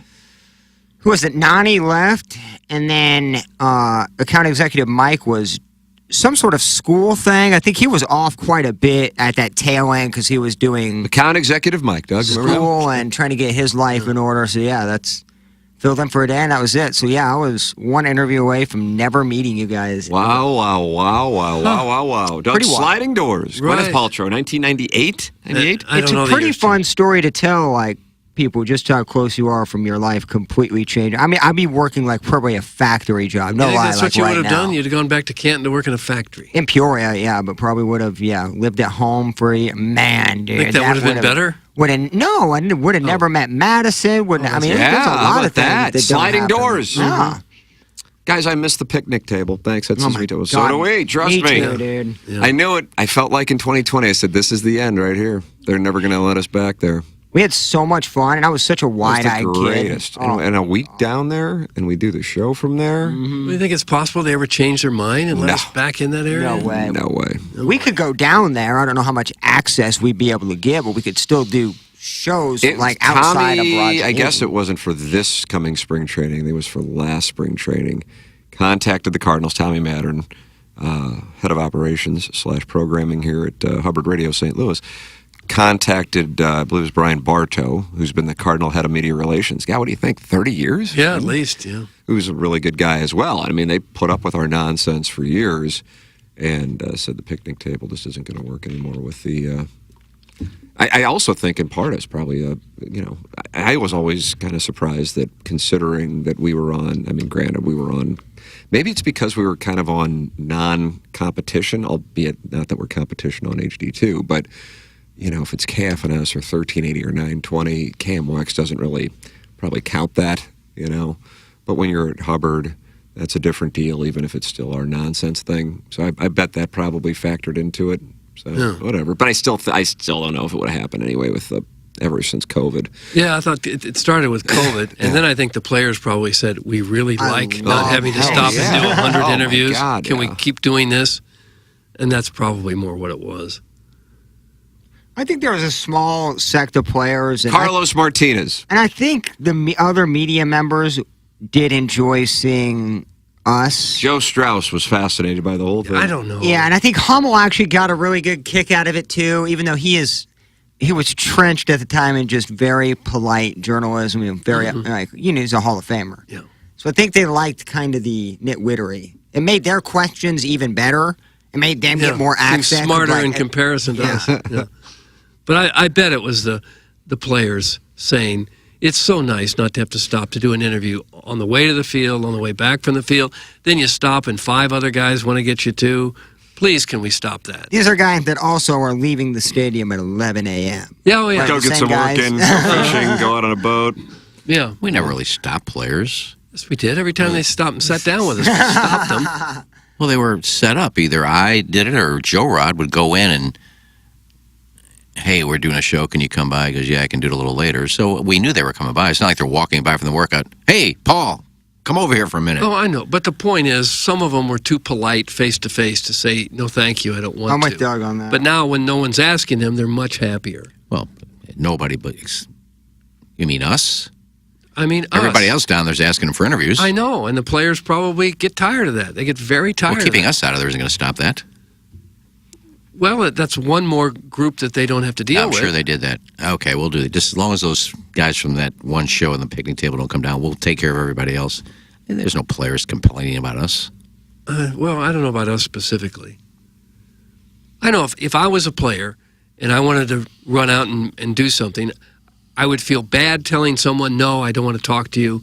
And I would be happy if there was nobody there to stop me to say, can you do an interview now or later? And, I haven't had 10 years in the major leagues and gotten that kind of treatment forever. So I'm sure they're quite happy that there's one less group of people. Oh, I'm sure they'd rather do no interviews ever. Yeah. But it's part of the job. I mean, sorry to bother you for a few minutes, making $25, $30 million a year to stop by and say hi for 5 minutes. Yeah. Well, I'm just telling you how I think that they feel. Because I know baseball players get it worse than anybody. Because they get asked from the first day they show up at spring training until the last day of the season. Before the game, after the game, wherever they go. People know them. They're easily recognizable. It never stops. In the football players, it's closely regulated there. You get a Wednesday media day where you've got 35 minutes in the locker room, and that's it until after the game. That's all you get with the Rams. That's the way it was anyway. Oh, maybe baseball should do that. With the older our players are getting, we almost, every time you do a interview, you almost have to have like a chair ready for them, because for heaven's standing sakes. for long periods of time when you're that age, it becomes a problem. So cane or something? I don't know what this means. It was sent to our email. I think I'm the only one on the show who still gets the feedback via the TMA STL app. And it was from Jeff. And he said in caps, "Shut up!" Oh. Say to the whole. Anybody in That's particular? all of us. Nope. Just shut up with 2 exclamation points and caps. Well, Jeff, call in. I want to keep him happy. Everybody's mic goes off. 636-9004 TMA. Callier and Thompson phone lines. Jackson and I will have to talk, though, from 10 to 11. Doug will be dealing with it down the hallway. It's called Balloon Party. You think you'll get through it?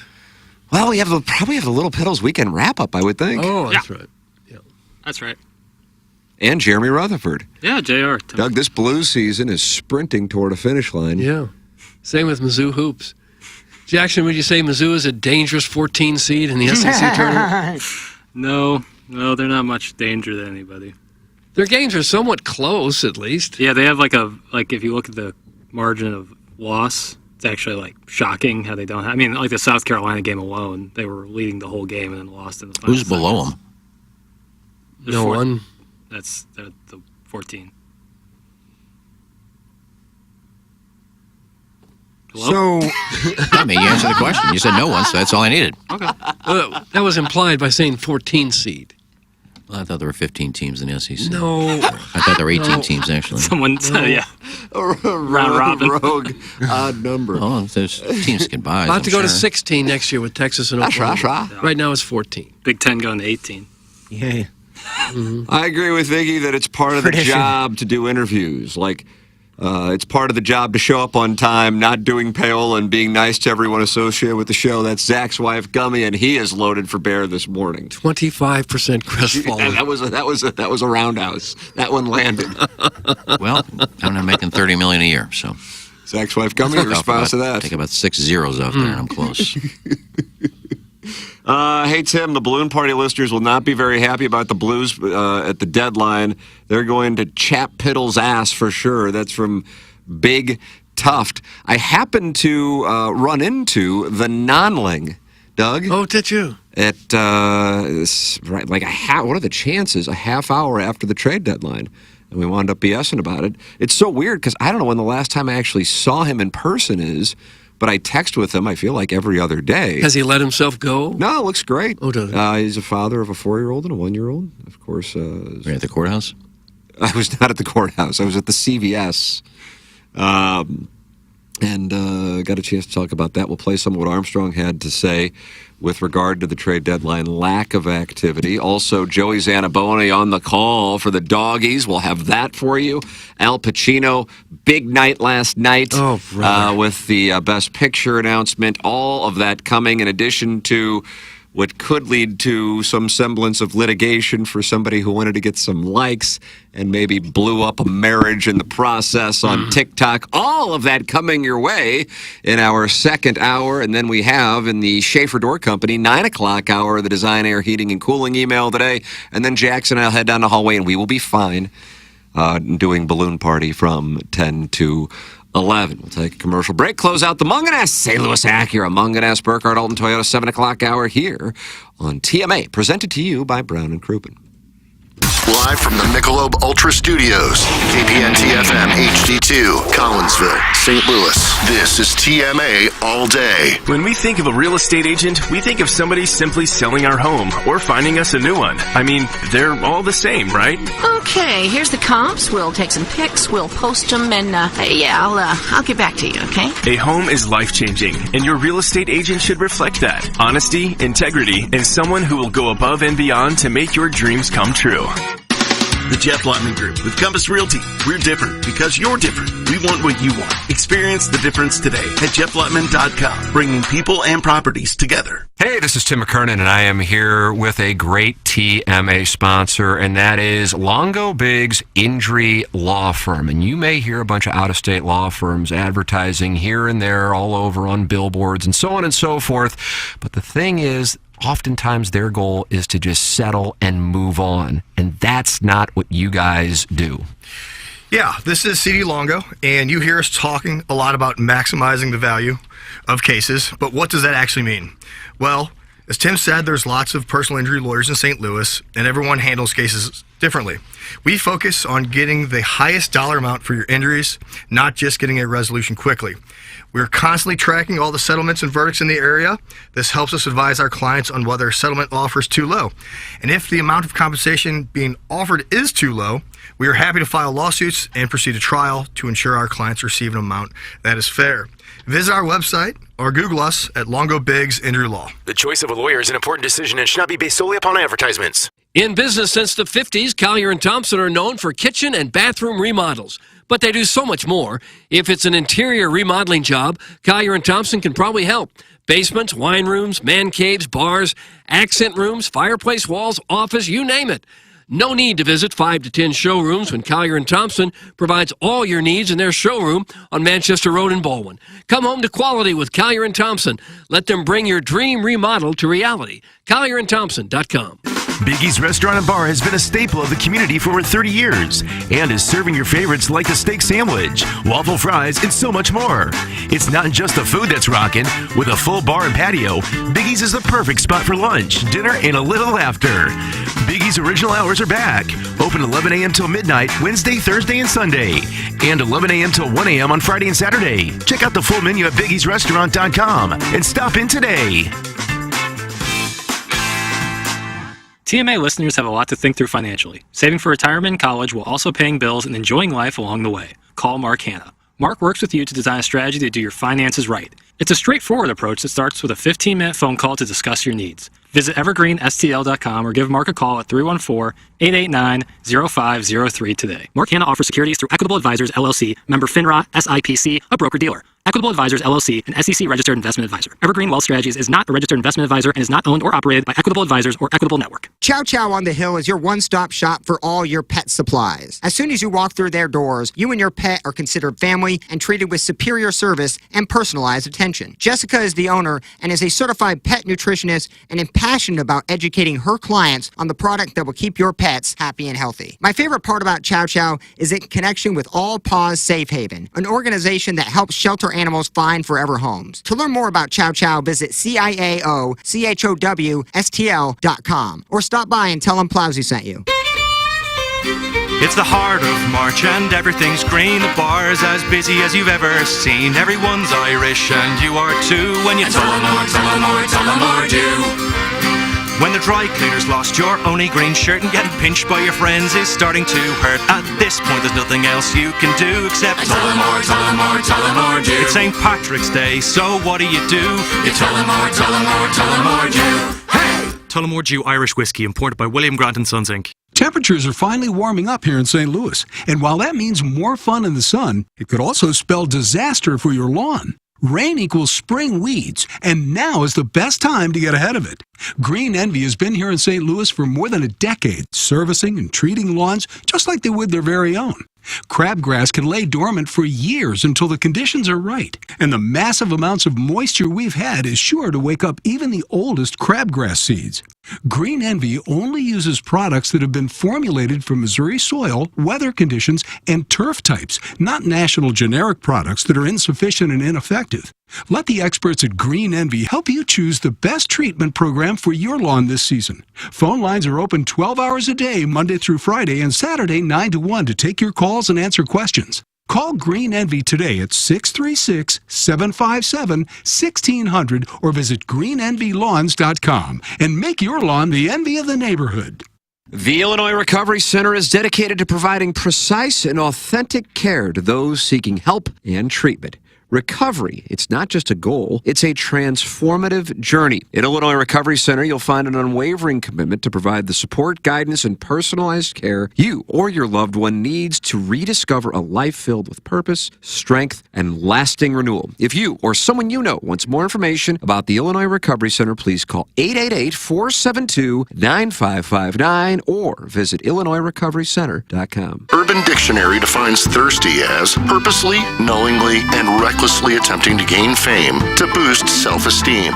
So, are you thirsty? Well, TMA has you covered. Become a part of the TMA Listener of the Month Club. You nominate yourself for a monthly award. And if you win, you get recognition and stuff to help you satisfy that insatiable thirst. We're talking January, February, March, April, May, June, July, August, September, October, November, etc. Go to TMASTL.com or the TMA app. Give us your name, a photo, and other pertinent information. Tell us why you deserve to be TMA Listener of the Month. And if you don't want to use your real name or photo, we don't really care. The TMA TMA Listener of the Month. Get recognized just for being you or fake you or whatever. Quenched by Milagro Tequila. Welcome to the brighter side of tequila with Milagro in the morning after on KPNT HD2.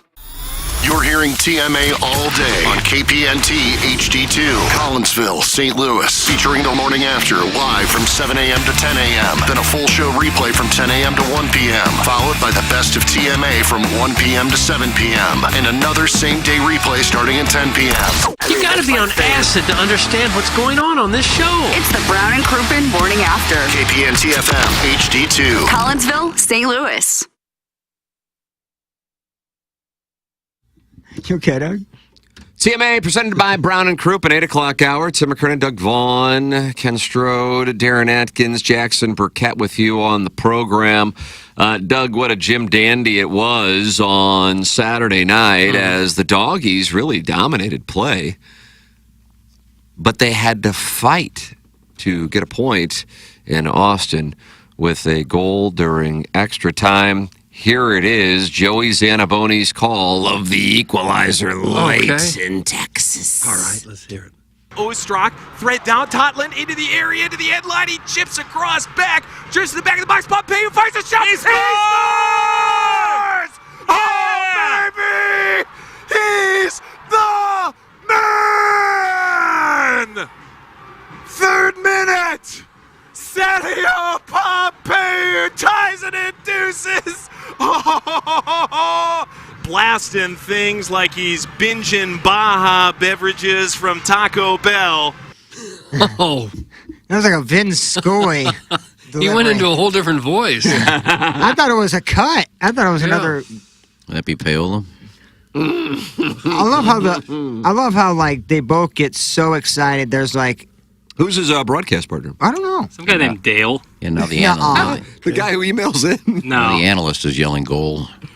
I just know his name's Dale. I think he's like a former coach or player. Maybe both. I don't know why Deep wrote that in, but it's so good. Dale was a really funny random announcing name. You don't see many Dale that are calling games or. No, I can't think of any others. Earnhardt. Yeah. Dale Earnhardt. There was a football player named Dale Hackbart. Well, there we go. Is that it? Dale Jarrett. There was that famous commercial from the 60s or 70s where the guy thought he was in the swimming pool playing around with his girlfriend, turned out to be her mother. And he said, Mrs. Johnson, well, I thought you were Dale. So there's a few years there where everybody went around saying, I thought you were Dale. Just a little tidbit I'd throw in from 50 years ago. Man, not important. It wasn't important at all that I bring that up. I thought it was great, Doug. It was kind of a fun thing to say. Well, I thought you were Dale. And then John Travolta did a commercial where some attractive girl walked by and he said, hello, Betty. So that became the catchphrase for a year or two. If you saw an attractive girl, it was hello, Is that a new Betty. report? No, these are old reports. Very old. Was that a highlight of last year's report, or is that a new report? It was a highlight of a report from 50 years ago at least. Remember when Wendy's came out with Where's the Beef and everybody was saying that? Oh, my God. It was those commercials like 20 years before that. What was that old lady's name? Oh, yeah, I know who you're talking about, too. She was the daughter of... She's the one that came up with, Where's the beef? Yeah. Mm-hmm. Sometimes a good commercial can stick into the vernacular of an entire country. And if you mentioned Taco Bell in a soccer game, could you? Dale Shilley is the other announcer's name. Okay. Well, I thought you were Dale. You can call in with your thoughts. Beer Cats did in the Munganess St. Louis Acura, Munganess Burkhardt Alton Toyota 7 o'clock hour. These are the Collier and Thompson phone lines, 636-9004-TMA. Email in for our Design, Air, Heating, and Cooling email today. Coming your way at 9:45. Blueberry Pop had his winning streak stopped by Buck Swope on Friday, so the standings are 5-1 as we enter the third week of the month of March. Send your emails in the morning after at InsideSTL.com. James Carlton is my insurance agent. He's the Plowix insurance agent. He's Iggy's insurance agent. I'd like him to become your insurance agent. I think you'll be very happy when you make the switch. Number one, they'll do all the paperwork for you. And then secondarily, they are going to take care of so many different things that you never thought an insurance agent would. And one of those things is looking for ways to save you money. That's their pride and joy there. And when you call 314-961-4800 during business hours, you are going to talk to a live person right here in the St. Louis area at the insurance agency in Webster Groves. 365-star reviews for James Carlton and his staff at Carlton State Farm Insurance Agency. 314-961-4800 or go online at carltoninsurance.net. If your insurance costs a leg and an arm, call James Carlton State Farm. Doug, why don't you tell me about Brown and Crouppen? Well, they are a fabulous law firm. We've gotten to know them well. Terry Crouppen and Andy Crouppen and Ed Herman, they all come in here, and one of them will be here on Tuesday. We always look forward to that. They always spread a lot of cheer and wisdom into this here program. And also, they've got a lot of wisdom if you should have a potential personal injury lawsuit. Brown & Crouppen is a local law firm here to serve you. Superior legal services, and they value client services as well. They treat their clients and employees like gold. They've been voted one of the best workplaces in St. Louis for years. Brown & Crouppen realizes that happy employees are the key to providing the best client experience. And I know we have a couple of longtime listeners who have relatives who work for Brown & Crouppen, and they have wonderful things to say. They just love it. And you'll love it, too, if you should ever need their service. So they give you that free evaluation. They work on a contingency basis. No upfront cost to you. If you don't get paid, they don't get paid. And they've won more than $1 billion in compensation for their clients. If you think you may need Brown & Crouppen services, give them a call. I'll give that number. Here it is now.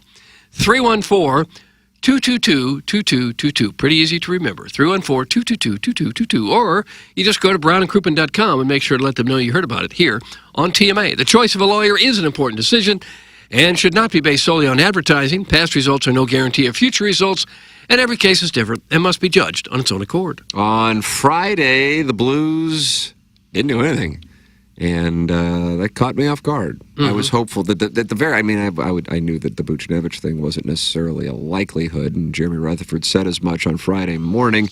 I was hoping that they would, but they did not. Jeremy Rutherford will join us at 10:45 on 101 ESPN for Balloon Party. But not trading Scandella was the one that was really surprising. I figured that was kind of an obvious one. The team is in a death spiral now, and it would take a damn near mathematical phenomenon for them to get into the playoffs at this point. They finish off that East Coast road trip tonight in Boston. Here's what Doug Armstrong had to say on his explanation of why there was no activity from the Blues at the trade deadline. All right, we get a chance to sit down with Blues President of Hockey Operations and General Manager Doug Armstrong. The trade deadline has come and gone, and your team has stand pat. Doug, your philosophy going in, and why did you stand pat today? Well, we were taking phone calls and making phone calls, and at the end of the day, our recent play had put us in a spot where we didn't make any moves. Obviously, the Blues have 3 unrestricted free agents this summer, including Scandella. Buchnevich name was public for the last couple of weeks. Did you take a lot of calls on those players? Yeah, I don't want to get into speculation of what people are reporting or making up or whatever, however they're getting it. But it's a time of year where teams talk about all sorts of different people and players. Doug, obviously you have a lot of conversations. All teams do. Sometimes conversations that don't lead to deals perhaps lead to deals down the road? Yeah, that's happened quite a bit in my tenure. You start to talk, and all of a sudden you keep your notes, and you get to the draft, and something may pop itself up, or you hear what other player or people may have done. And there are a lot of trades have made today, and there's going to be some great first-round matchups of teams that have spent a lot of assets. And the reality is after the first 12 or 13 days, 8 teams are going home, and some of them spent a lot of assets to get here. We've been in that spot in the past too, and so I think at the draft everything will be settled in, and we're looking at a new year, and we'll see what comes up at that point. But yeah, there's a lot of conversations now that you do keep in the back of your mind. There it is, Doug Armstrong with John Kelly. Well, he said next to nothing there. He said he said nothing. Nothing about it. But I was watching the coverage of the trade deadline there on NHL.com, I guess it is, the NHL Network. And there were a lot of players moved, and inevitably it was pretty good players traded for not very much. Yeah, it was a buyer's market. Yeah, they were getting 4th, 5th round draft picks, 3rd picks for guys that are going to step right in and be maybe a second line forward or something. If that's the case, I'm not sure I'd trade either. Yep. those late draft picks, they usually don't even make the league. I was very hopeful they would make moves, but when I saw the prices, I thought, oh, this might not be, because they don't need to move Buchnevich. This wasn't an O'Reilly, Tarasenko, Barbashev unrestricted free agent situation. Buchnevich is here for another year, and he's a pretty good value for what they're paying him. So, and we'll see what they wind up doing over the summer with the draft. But if the prices weren't there, then, don't just give them away. Yeah. And I think that's what they were faced with. And it doesn't make any sense to give him away. Either you keep him and take another good run with him next year and maybe you get in the playoffs, or you trade him in the offseason and you do get something of value. There's no point giving him away now. Well, hockey's different. I mean, in baseball, you can trade, say, a Paul Goldschmidt, somebody who needs a first baseman who's got a shot at maybe going to the World Series. They'll give you, like, their number 3, their number 5, their number 7 prospect who's not in the big leagues now. NHL, I mean, you're not going to get, we'll give you our 3rd and 4th round draft pick. Who cares? And we're not going to, we need a frontline center, so we'll give you our frontline right winger and our second line defenseman for that guy. That doesn't happen. So you're not going to get much in return for usually a decent player that a team's looking for. Yeah, it seems to be the trend for sure. I missed the Ron Caron days, though, where there was some meat on the bone. I like that. And he would deal just nonstop. I'm 37, and I can't think of a worse era in St. Louis sports history. Oh, my. That's from the Hunchback of Vaughan Castle. It has been a rough year for sure, aside from Mizzou football. We talked about this last week. Why do you hate the Western Conference champions, and why do you... I guess the city had a good year. We got a new team. Battlehawks. And I realized... Battlehawks kind of minor league sports. Wow. I don't mean to upset any I about apples. had a take, and I forgot it. Because soccer. Soccer's not a minor league sport. Well, it's not one of the big 4. But it is a major league sport. Well, and so's the Battlehawks. Well, I just feel like the NFL is major league football.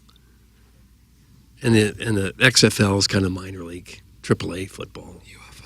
UFL, UHL now, UFL, whatever the hell it is. It feels to me like AAA football. And you don't judge spring training because why would you? But the Cardinals look awful. Uh-oh. No, I'm just saying. But my point was the Cardinals season hasn't started, so it's not the worst era in sports history right now because the Blues are just on a year and a half of bad, and the Cardinals could turn it around and just have 1 year of slop. Missouri basketball could just have that as well and turn it around. I would wait till June or July to get really invested. Because if the Cardinals aren't just how bad things are. Yeah, because if the Cardinals aren't bad as I think they're going to be, that you're going to feel a lot worse in a couple months than you do currently. So I'd hold off on that. Jose Fermin's having a good spring. Yeah. Who? Jose Fermin. He's the guy that was called back and got pinch hit for by Adam Rainwright. No. I saw Palacios and killing it for Tampa, so that's good to see. Oh. Good to see another prospect give it away and just probably going to dominate. Thomas Sagasi, I think is how he says his last name. Sagasi or Sagasi. He had 4 hits yesterday. He looked good. He looks really good. I'm intrigued by Victor Scott. Yeah, me too. He had 2 hits. Especially with Nootbaar's situation, Edmund's situation. But Doug, he's not on the 40-man. And John Mozeliak doesn't necessarily indicate that he will be. It's still a possibility, but not necessarily a likelihood. I've kind of monitored that. He reminds me of a 1980s Cardinal, so I enjoy that. Here's John Mozeliak talking about October, Doug. October? Yeah. Like what they're going to do in the offseason? Night, Doug. Well, philosophy is you got to get to October before you can win October. So when you think about like building a club, you've got to be able to win your division or get in as a wild card, or you have no chance. I think historically we've always tried to do that model. It's been a while since we've been to the World Series. Certainly excited about the players we have on this team. Obviously, we've already dealt with some injury issues early on. I think you got to always remind yourself it's a 162-game season. Seasons are long, so you got to be patient. It's not necessarily what you look like on April 1, but it's what you look like in the middle of the season and how you finish. Is this the same dude that said be patient as we just had one of the worst seasons in St. Louis Cardinal history the last 40 years? Well, the Mozeliak interview and the Doug Armstrong interview are 2 reminders that it's pretty unusual when you ever hear anything from one of these executives that you don't already know yourself. Now, they're not going to spill the beans and give you all the inside information that you really want. And thank you to them for at least making themselves available to do the interviews. But how often when they talk do you really hear anything that you didn't already know?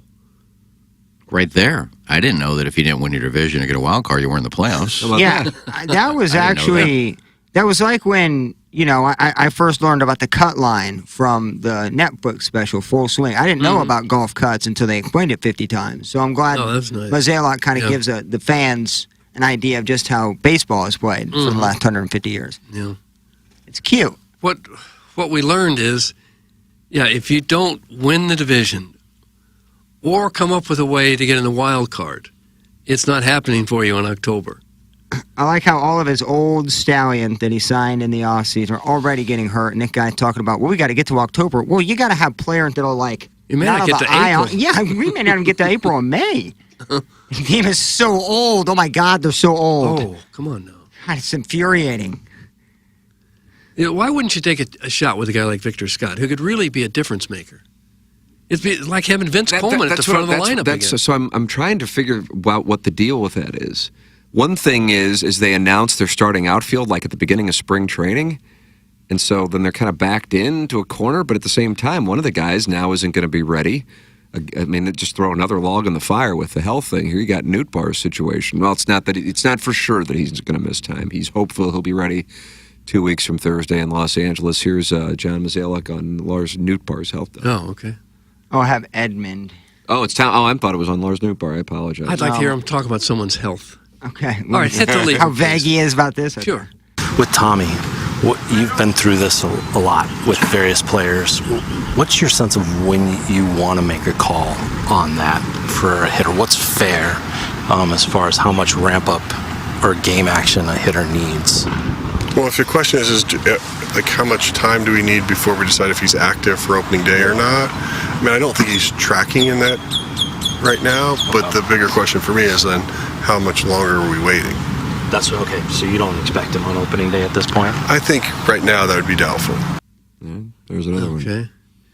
That's some insight. It just seems like Scott would give you a dimension that you haven't had in a while. A guy who can steal a run or two, Gold maybe Glover steal a game is, or two. Level. And he's hit pretty well. And you don't have anybody else tearing it up in the outfield. There's got to be a spot for Walker. Other than that, it should be open. But my worry is, what if Scott, is obviously hitting consistent line drive, but they want him to pop out deep right in the outfield like they did Jordan Walker? Is Scott going to be sent down for a month because he's not hitting the proper angle? Just guys like that give you a chance to win a game when you're not hitting. He looks great. I've never really much seen him outside of highlights. I don't typically turn on AAA baseball, but he does look like he can flat out fly, Plowsy. He can fly. Sonny Gray is going to throw a side session today, Doug. It's his first time throwing a ball since he exited on March 4th. All right. Hopefully it's free and easy. Yeah, and he's no longer in the best shape of his life. We've eliminated that much. So side sessions are the thing that happen during the game, right? Yeah. Or I don't know why they call it throwing on the side. Anywhere other than on the mound during a game is on the side. If you play in the backyard, you're throwing on the side. It's a side session. I love that term. Side session. Last night, Doug, we had the Academy Awards. Jackson, your overall thoughts before we play some of the audio. That was good Oscars. Do you agree with the selections? This is our, he owns goodorbad.com. Mm-hmm. I'm the lead investor. Yeah, I mean, based on the nominations, I think everything was kind of went to what I thought was. Were you not happen. happy with the nominations? Yeah, I mean, Greta Gerwig not being nominated for Best Director for Barbie and Margot being left off is baloney, but what are you going to do? Emma Stone winning lead actress was surprising. Who did you think was going to win? Lily Gladstone for Killers of the Flower Moon. But it's kind of seemed like she thought that as well, based on her acceptance speech. She seemed a little surprised, but I love Emma Stone, so. And her dress broke. Yeah, and she was great. She was deserving, don't get me wrong. No. But yeah, good Oscars. I thought I liked them starting an hour earlier, so I don't have to go to bed. I forgot super that late. they started early. I turned on 8 o'clock and it was already an hour old. I thought it was a nice touch that they had some of the former winners come out and Really love introduce that. the Yeah, I like current that too. winners. I enjoyed that. I thought that was nice. Really liked, for both lead actor and lead actress. I thought that was really great. And I like the new way they're announcing the Best Picture. They kind of surprise you. amazing. Take a that listen. part, I don't know. It's Al Pacino, Doug. This is really funny. Actually. That part didn't go that well. Only one will take the award for Best Picture. And I have to go to the envelope for that. And I will. Here it comes. And my eyes see Oppenheimer. Yes. Yes. Oh, Doug, he said yes, yes, which I appreciate. Yeah. Now, the way that it usually works is and the winner is. And you also announced those the nominees. The nominees. Yeah, he skipped announcing the nominees as well, and there were 10 films nominated. Yeah, that was. He appeared to be was either brutal, 10 years dude. too old to do it, or he was hammered. His suit didn't fit. He looked like he just rolled out of bed. He looked like terrible, dude. He's like Like, 80, why are we isn't he? dragging these 85-year-olds out? No, he should have anyway? announced every award. Al Pacino, that was amazing. That was so funny. But He's the biggest award of the night, and he just horrendous. goes, But he- I see Oppenheimer. I Yes, imagine yes. the nominees were just annoyed as all hell. Nah, he's a legend, man. They love. I mean, He could have just seen that, look, I'm old, and he saw that the nominees, there are 10 of them. He said, hell with this. I'm just doing the winner. He should have said that on. That would have been funny to say. Oh, let's read the nominee. 10? No. Let me go to the envelope. Oppenheimer, you win. I bet he sat there for Great. 3 hours and had 5 or 6 drinks and got up there and just didn't know what he was doing. he well, when they first announced, like, it's the 50th anniversary of Godfather Part 2, I was like, oh, they're going to bring up Francis Ford Coppola because he's got a movie coming out next year. I was like, this is cool. And then they brought out Pacino. I was like, this is going to go sideways. Yeah, and it did. It was great. I loved that. I thought it was a It was perfect terrible. ending. No, it's funny. If you love Pacino, that's just, like, funny. Yeah, that was just kind of more pathetic. Agree to disagree. Well, Tim Robbins gave out the award was when they did the 5 guys interviewing or announcing the 5 nominees. They had somebody for each one. Mm-hmm. I think Tim Robbins basically said Robert De Niro was the winner. Yeah. And then he said, I mean, nominee, but you should win. That's And he didn't. Nobody wants your opinion. Robert Downey Jr. won Yeah. for that category. I don't think that was his opinion. I think he just blew a line and tried to. But then he came ad-lib his- back and then he tried said, to ad-lib his way yes, out of it. But you should win. Yeah, that was tough because they were reading off a teleprompter, but they were also trying to, like, look at the person that they were talking about. And, like, Charlize kind of had struggled through that with whoever she was talking Yeah, and John Cena had a nude scene. Ooh. Anybody use that? Yeah, I thought it was good. Good bits. I thought He's there had was one some good before. bits. But not really at the Oscars. Was he naked at the Oscars? Yes. That's plenty on the Oscars. Nobody cares. Stop letting Jackson take over the show. Oh, brother. Jesus. Jackson's taking over the show. My bad.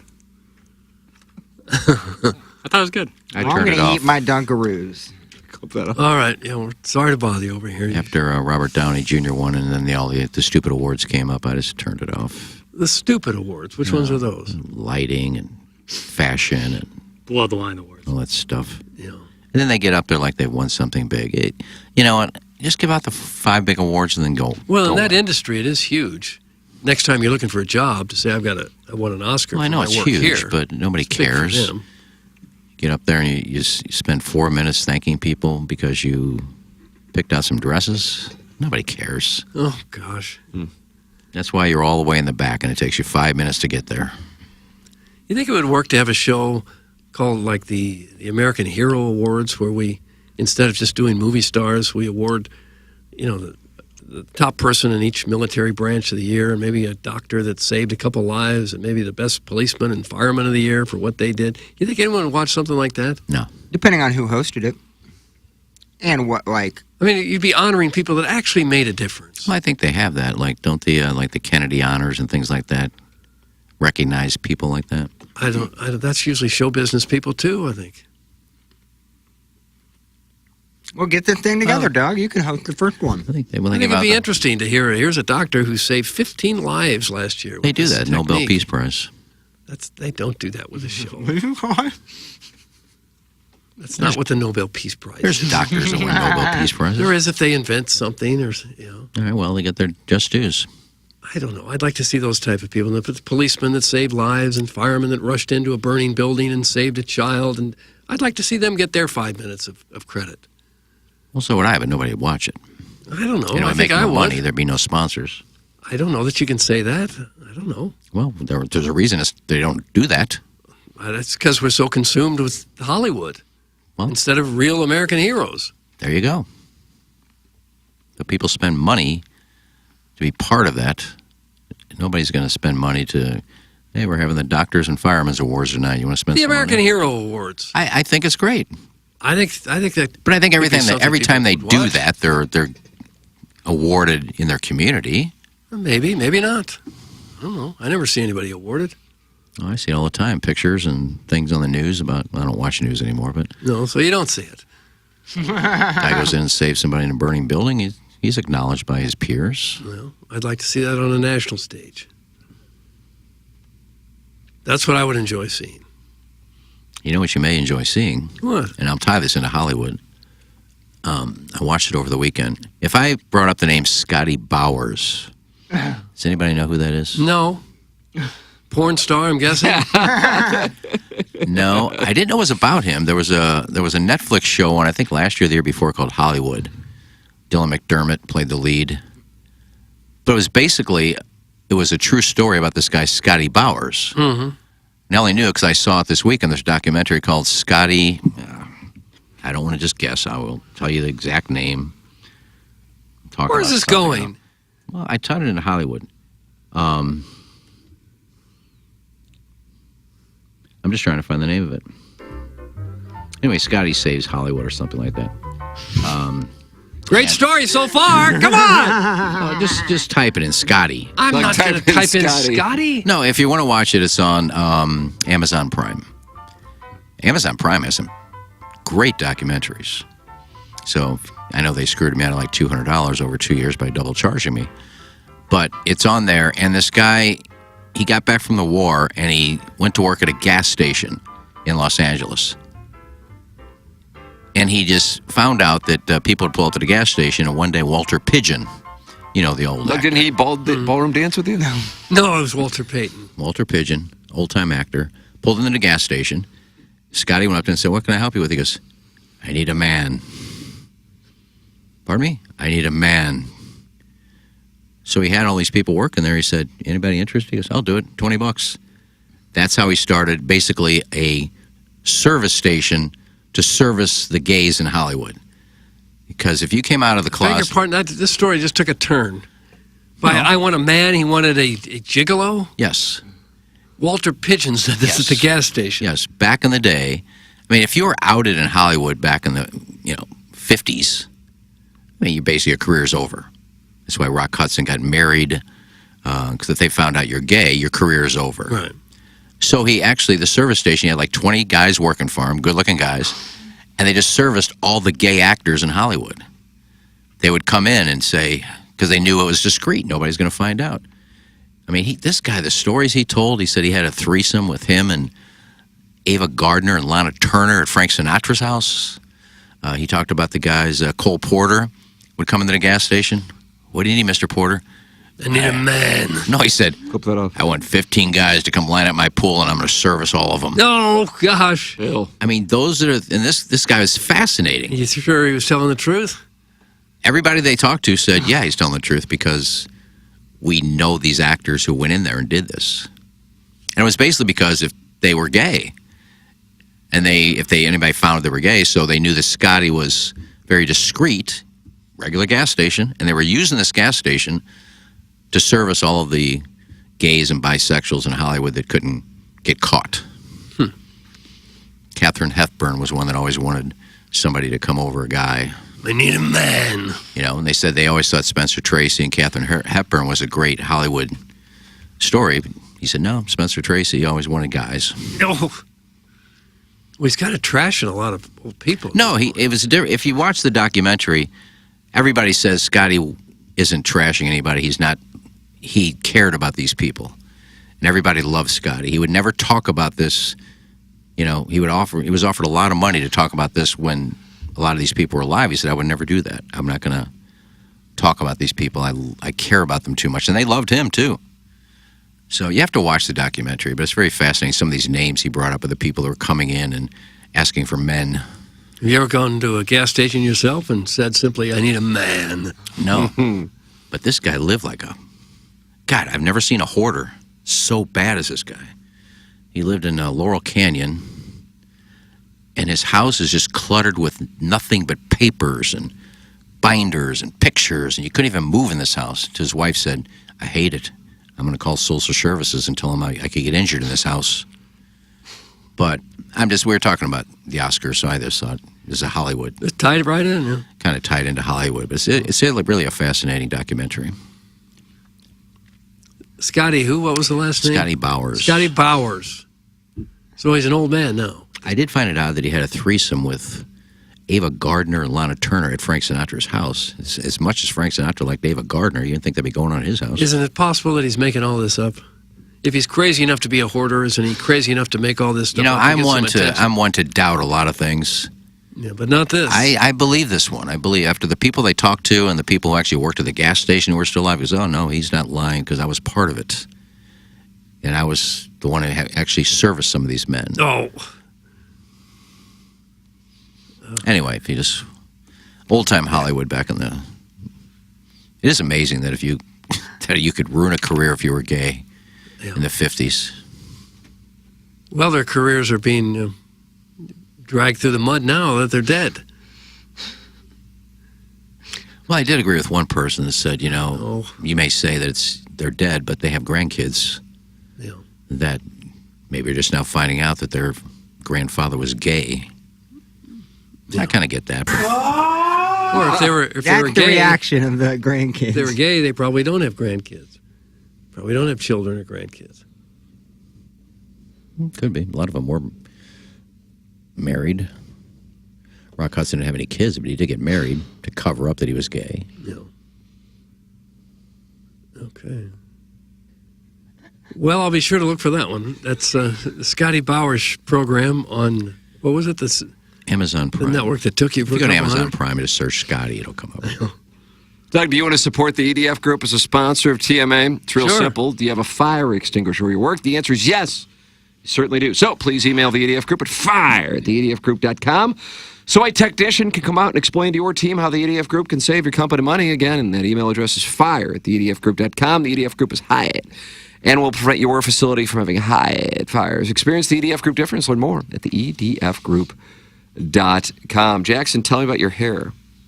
Yeah, making some moves, getting some of that action back. Thanks to our friends over at St. Louis Hair Restoration. They'll take a look at your head, much like they did mine and Doug's, and they'll tell you the best treatment plan going forward. And that's just a free hair consultation. And if you go through with a treatment, you mentioned TMA, $250 off that hair treatment. For me, pretty easy. Just that 1 milligram of finasteride every single day and that laser cap I wear at night. And we're seeing some real results. We're getting thicker in the crown region. The hairline's staying pat. We're feeling real good. And if you take one look at Doug's little bouffant, you can say firsthand that is a quality head of hair that was not theirs just a year ago.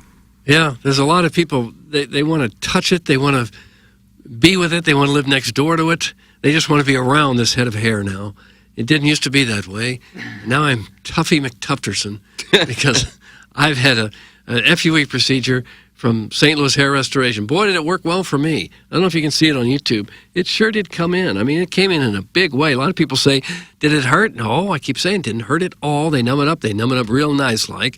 And then you just kind of sit and wait for it to come in. It takes 3 or 4 months before you start to see the little nubbins come in. Nubbins or lovin's. For me, at about 6 months, I had a lot of hair, and now I'm about 9 months out, and I've just about got my full head of hair back, about my 20-year-old hairline back, which is really kind of cool. I didn't think it was going to happen. I didn't think it'd work this well, but boy, it sure did, because you know what they are? They're artisans at St. Louis Hair Restoration. Dr. Palinga, one of the absolute best at what he does, the founder, Greg Kryling, he and Dr. Palinga, both patients of their own product, and they can do for you what they did for me at St. Louis Hair Restoration. Give them a shot. It's worth a call. If you're always upset with your hair, if you're never really happy, if it gets you down, especially if you're a young guy thinking, I got a whole lifetime to deal with this, there is something you can do about it. Get up, go, talk to them, see what kind of options you have.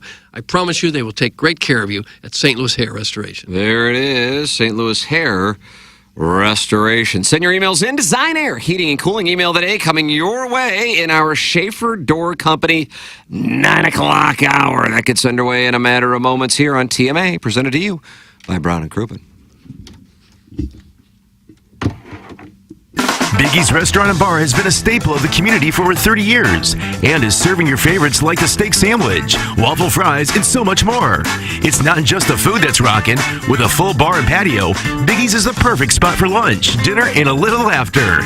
Biggie's original hours are back. Open 11 a.m. till midnight, Wednesday, Thursday, and Sunday. And 11 a.m. till 1 a.m. on Friday and Saturday. Check out the full menu at biggiesrestaurant.com and stop in today. I get asked all the time by people, if I'm in an accident, what should I do? And while yes, you should call the police, exchange insurance information, and take pictures of the scene, all those things are important. But the most important thing you need to do is hire a personal injury lawyer. This is Doug Biggs from Longo Biggs Injury Law. And if you've been hurt by someone else's negligence, don't take on the insurance company yourself. Insurance companies have teams of people and a playbook designed to keep you running in circles so they can pay you as little money as possible for your accident claim. If you don't have a lawyer, they know you can't bring your claim to court, and they will never give you full value. We recently took an offer from an insurance company without a lawyer on the case from $12,000 to $200,000. You can't get that kind of result without an attorney on your case. Even if you don't hire us, you need to hire a personal injury attorney. Check us out online at longobiggs.com. Hey, this is Tim McKernan, and I am here with Seth Goldcamp of Design Air Heating and Cooling, and I have been a long-time Design Air client. What separates you guys from everybody else? It's becoming more common for companies to just get their foot in the door. They try to come up with different ways to upsell. They try to see how much they can make off of a customer as opposed to, hey, we're in there to do a service. We're going to do it well. We're going to do it for a fair price. I don't know how many emails I have received from our listeners who experienced the incredible customer service Design Air Heating and Cooling provides. It's Design Air Heating and Cooling, online at designairservice.com. It's the heart of March and everything's green. The bar's as busy as you've ever seen. Everyone's Irish and you are too. When you Tullamore do.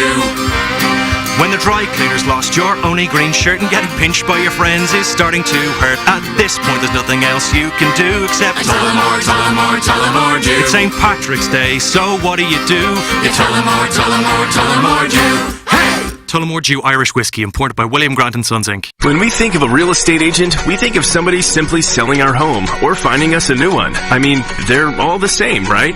Okay, here's the comps. We'll take some pics, we'll post them, and I'll get back to you, okay? A home is life-changing, and your real estate agent should reflect that. Honesty, integrity, and someone who will go above and beyond to make your dreams come true.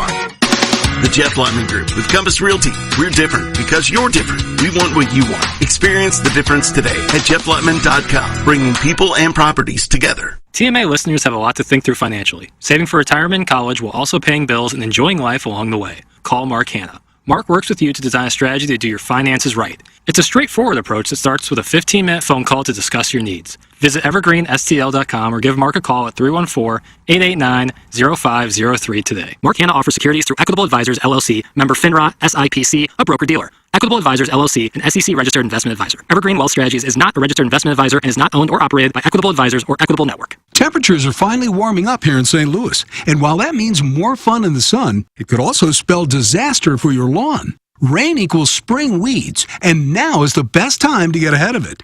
Green Envy has been here in St. Louis for more than a decade, servicing and treating lawns just like they would their very own. Crabgrass can lay dormant for years until the conditions are right, and the massive amounts of moisture we've had is sure to wake up even the oldest crabgrass seeds. Green Envy only uses products that have been formulated for Missouri soil, weather conditions, and turf types, not national generic products that are insufficient and ineffective. Let the experts at Green Envy help you choose the best treatment program for your lawn this season. Phone lines are open 12 hours a day, Monday through Friday, and Saturday 9 to 1 to take your calls and answer questions. Call Green Envy today at 636-757-1600 or visit greenenvylawns.com and make your lawn the envy of the neighborhood. John, I'm so tired of this kitchen. We haven't updated anything since we moved in. The stove looks like it's from the 90s, and the rest is... Are you even listening to me? Did you say something, honey? Yeah, no, kitchen's fine. We have cabinets. There's food in the cabinets. We're good. Oh my God. Guys, if this sounds a little familiar, trust me, your wife is probably right. It's time for a remodel. Collier & Thompson is the company to trust. Not just for kitchens and bathrooms, but for any interior remodeling job. Need a new man cave? Collier & Thompson. Office, Collier & Thompson. Bar, you got it, Collier & Thompson. They even do wine rooms and fireplace walls. Collier & Thompson is your go-to source for every design consideration. They carry the best cabinets, appliances, and countertops in the business. And better yet, it's all under one roof. No need to drive around to 5 to 10 different businesses for one job. At Collier & Thompson, they do it all. Their showroom is on Manchester Road in Baldwin, right next to Uncle Bill's Pancake House. Let Collier & Thompson bring your dream remodel to reality and come home to quality. Online at collierandthompson.com. College basketball's biggest tournament is coming, and it's time to start betting like a pro with the world's largest sports book right at your fingertips. Circa Sports Illinois. It's sports betting the way it should be. Experience big app bets with high betting limits, tight money line splits, and more. Fund and bet like a pro anywhere, anytime. It's never been easier. Download your new bookie before all the March action at circasports.com. If you or someone you know have a problem with gambling, call 1-800-GAMBLER or text ILGAMB to 833-234. The Illinois Recovery Center is dedicated to providing precise and authentic care to those seeking help and treatment. Recovery, it's not just a goal, it's a transformative journey. At Illinois Recovery Center, you'll find an unwavering commitment to provide the support, guidance, and personalized care you or your loved one needs to rediscover a life filled with purpose, strength, and lasting renewal. If you or someone you know wants more information about the Illinois Recovery Center, please call 888-472-9559 or visit IllinoisRecoveryCenter.com. Hey, if you like the morning after, check out Balloon Party on 101 ESPN, HD1 by the way. It's Sports Talk with Tim McKernan and Action Jackson from 10 a.m. to 11 a.m. each weekday, right after the morning after. It's the worst named show in the history of radio, but the content's pretty good, so check it out on 101 ESPN or get the podcast on the TMA app. Live from the Michelob Ultra Studios, KPNT-FM HD2, Collinsville, St. Louis. This is TMA All Day. Now, It's the Brown and Crouppen Morning After. on KPNT HD2, Collinsville, St. Louis. Welcome back. TMA presented to you by Brown and Crouppen here in our 9 o'clock hour, which is presented to you by Schaefer Door Company. Design, air, heating, and cooling email today. Coming your way in a half hour. Can Buck Swope now keep the momentum going from his win over Blueberry Pop Pop on Friday? Find out, at about 9:45. It'll be in that range. Design, air, heating, and cooling email today. Then Jackson and I go down the hallway, and we'll handle the situation. It's fine. It's a balloon party. And it's driven by Munganess, St. Louis Acura, and Munganess, Burkhardt, Alton Toyota. And there's your captain's log for today's presentation. At some point this week, we'll do QFTA. My older son is on spring break this week, and so I will be trying to head home to be able to spend some time with the family while in town on spring break. So there you go, Doug. Won't be long. He'll be going down to Panama Beach or Daytona Beach. I'd be really proud. On spring break. Absolutely. Yeah. Where'd Greg Vaughn go? He was usually playing baseball. He made baseball trips to Florida, I think. That's nice. I don't know that. Yeah, I think he did go to Panama Beach once. I forget. You can see, once it's the third child, you don't worry about it too much. Yeah. Do you remember where John Vaughn went, since he was the first? No, there again, he was always playing. Well, in high school, he was playing baseball. Not in college. I don't know that he went on any long spring break trips. I don't know. I don't remember. Can we call him to find out, A, where he went, and B, if he didn't, does he regret it now that he's a father and settling in for the next 18 years? It gets down to money. I expect a week in Florida now will cost you, I think, $1,000 at minimum. Jackson, where do the kids go? I realize you're now 7 years removed from it, but Definitely spots in Florida. There isn't like one necessarily like big location anymore because like most of those towns kind of phase that out. They don't really want those. Oh, is that right? Yeah, I think like Panama City Beach, I know, did kind of phase that out. There's a place in Texas, and I can't remember the name. Padre Island? Yes, there it is. Padre Island was a big spot for like your first couple of years of college. Miami's had enough. They're trying to shut it all down. Yeah. For some towns, it's worth it, I guess, because like it's massive tourism money. Yeah. But if you're like a Fort Lauderdale or They certain closed parts it down. of Florida, Yeah, when you I was don't there, need they in the 80s, they said we've had enough. Fort Lauderdale then? You guys just destroy the town. Yeah, they headache destroy is the hotels and the town and the restaurants and the bars. They said enough. It's not worth it. They bring in like extra police forces to get minors in possession like crazy. It can get out of hand. I think Daytona Beach is probably the big one now, isn't it? Yeah, a bunch of people go to Daytona. When I was at school in Florida, actually, a lot of people would go up to Daytona for spring break. What about the best spot for Sappho's? Oh, wow. I mean, isn't like probably Vegas or Scottsdale on the top of that list? So you think it's Vegas? Or No, why would it be? We would go to Northwoods Mall and go to Spencer's. Really? That was your spring break? I never had a spring break. Yeah. What was going on at Spencer's? They just buy stupid stuff. Oh. I had somebody tell me, a Hito friend, so they were down there in March one year, and all these single dudes came down thinking this is going to be a great place for spring break. They'd never been so disappointed in their life. Nobody wanted any part of these freshmen, sophomore, timid little losers. Oh, gosh. Wasn't it all guys then? If all the guys are going down there for spring break? Yeah, so I said all these single guys, it's a nude beach. You get laid like crazy. He said nobody would touch them. And they were timid and they were losers, you say? Well, that's not the word I use, but... You just did. Well, it was telling what somebody told me. Oh. Doug, I know you have a lot of trust and faith in the leadership of the region and speak highly of it. It is impressive. But unfortunately, $1.5 million tax dollars slipped through the cracks at Centene Community Ice Center. Oh, God. That's where the Blues practice. If you have children playing hockey, or maybe you're playing hockey, you probably play there a good amount. I've spent a good amount of weekends there the last year or two. It's quite a facility. I assume you've been there a good amount, right? Yeah, every Sunday. Yeah. The Centene Community Ice Center has failed to charge sales taxes for 4 years, an error that shorted the public of almost $1.5 million. It even hurt the center's ability to pay down its debt. More than $160,000 should have gone to the bonds the city issued for the project. The rink's operator, St. Louis Legacy Ice Foundation, a nonprofit tied to the Blues, did not deny the error. Legacy Chairman Dave Otto said a now former Maryland Heights employee had instructed the rink not to collect sales tax because the facility is publicly owned. Quote, they had a change of opinion last year. 2 to 3 years of audits didn't raise the issue either. In my opinion, it's still not black and white. It's very gray.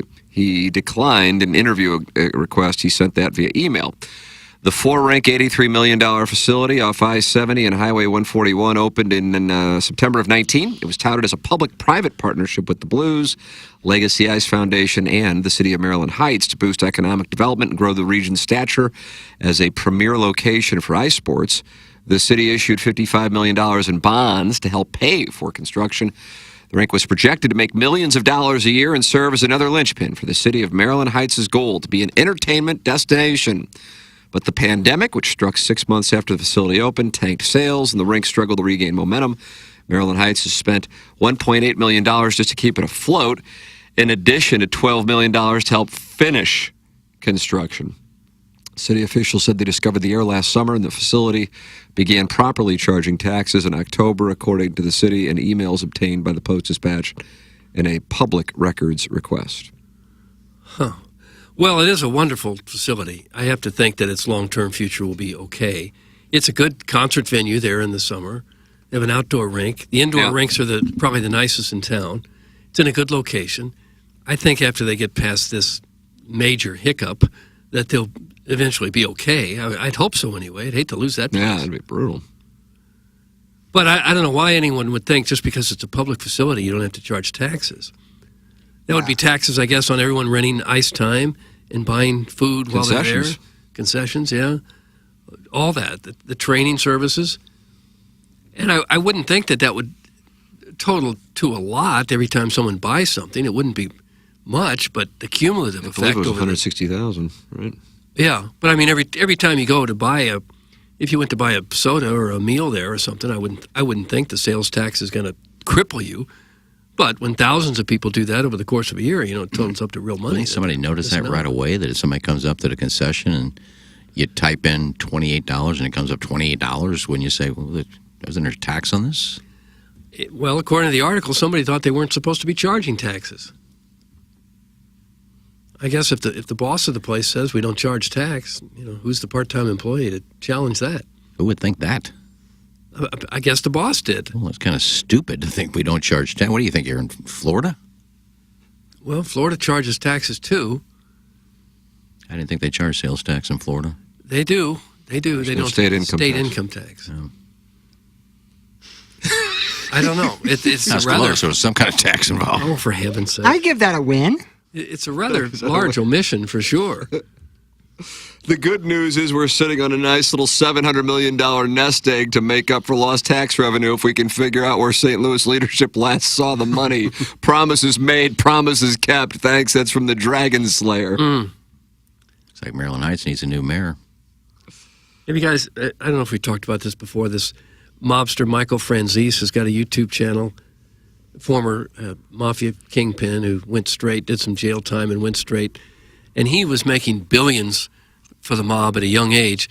And his whole scam was he bought gas stations in New York and then didn't pay the state income tax that they charged the customers.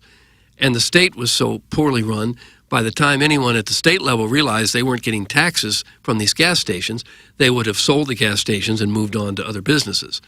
So just by hanging on to all that tax income they were supposed to turn into the state, and it took the state so long to realize it, they were making billions of dollars. Billions? Yeah, in New York, I guess, with a couple different gas stations. He was making millions a week. Couldn't you go back and recharge them? Well, not if you can't find them. You know, they used faulty names, fake names for the company businesses. I guess ultimately they did. But for many years, they lived high on the hog. Well, so those gangsters made all their money by cheating other people. Yeah, exactly. I've watched another documentary over the weekend, Momo, Sam Giancana. How'd he do it? Well, killing people, but... Okay. Not quite as clever as taking the money from the state. I just happened to watch that. Right. They interviewed his daughter, so a lot of information you haven't heard before. Mm-hmm. Dear Deidre, my boyfriend said he was going to play pool with his mates when he was secretly meeting a couple he'd met on a swingers site. I only found out the truth when I turned on his tablet and saw his profile page on a swinging site. I knew things hadn't been great between us for a while, but this discovery completely rocked me. Yeah, I bet. I'm 36 and my boyfriend's 38. We've been together for 7 years. For months, he has pushed me away to the point where I felt unloved. What is bizarre is that recently he seemed happier and started to make an effort with me. He admitted to cheating when I confronted him, adding that he doesn't know why he has behaved this way. He insists he wants to be with me and says it was just sex. But clearly the trust is gone, and I'm now thinking about moving out. Since I started questioning everything, I made a further discovery that he's also been having a virtual affair with a woman in the U.S. They've been talking for hours, sending naked videos to one another, and planning to meet one day. He has apologized for hurting me and admitted I deserve better, but he's made it clear he's not motivated enough to fight for our relationship. Why are you sending an email? It's pretty simple. Get out. Oh, no. I feel I have no choice but to leave him, which is easier said than done. He might have a lot of money. Or a large, large ween. Oh. I think you can find large weens. Money is hard to find. I still love him, but I'm not in love with him after the way he's behaved. Deidre's got advice. It's great. It's going to be helpful. Okay, I'd like to hear what she says. Men are better at compartmentalizing their feelings and actions than women, so he may not have seen this as having any bearing on his feelings for you. He says this was just sex, but could you ever be happy accepting a man who is sleeping with others? The fact that he hasn't fought for your relationship really tells you all you need to know. It's good that you've observed the difference between loving him, the man you've been with for years, and blindly loving an idealized version of him despite the infidelity. He would have to be truly sorry to make a success of your future, but he doesn't seem to regret his actions at all. Moreover, he's only given you a half-hearted apology at best. My support pack, cheating. Can you get over it? May help, but deep down, you know what you need to do. There it is. Yeah, there's no reason for the email. But it made a nice little article. She just made up a support package she went along. Cheating. Can you get over it? Yeah, this one definitely made up. They're reaching.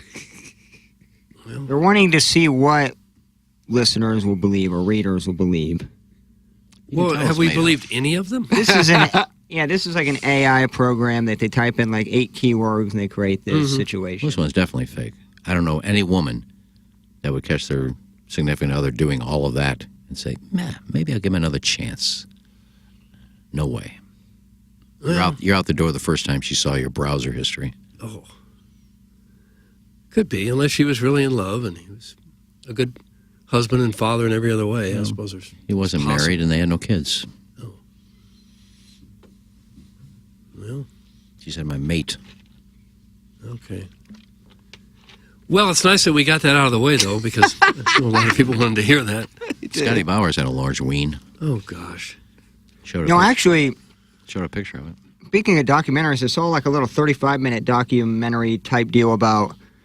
I've seen him in other films in the porn industry. It's just this... Scotty Bowers? No, it's he kind of recent. It's of a guy who's 100 pounds. He's 105 pounds. He's a porn star.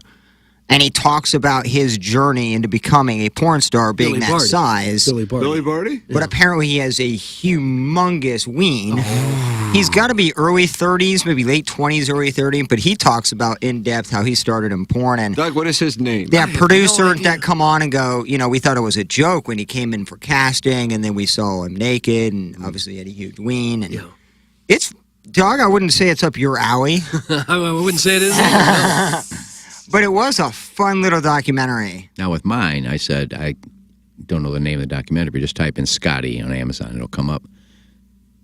What can you type in? Skinny guy, big ween? Oh. I bet you, yeah. I don't know the name. I watched it on my phone. It was like kind of, I don't know if it was Bro Bible or Vice. One of those that kind of show in depth on interesting things like porn and gangs.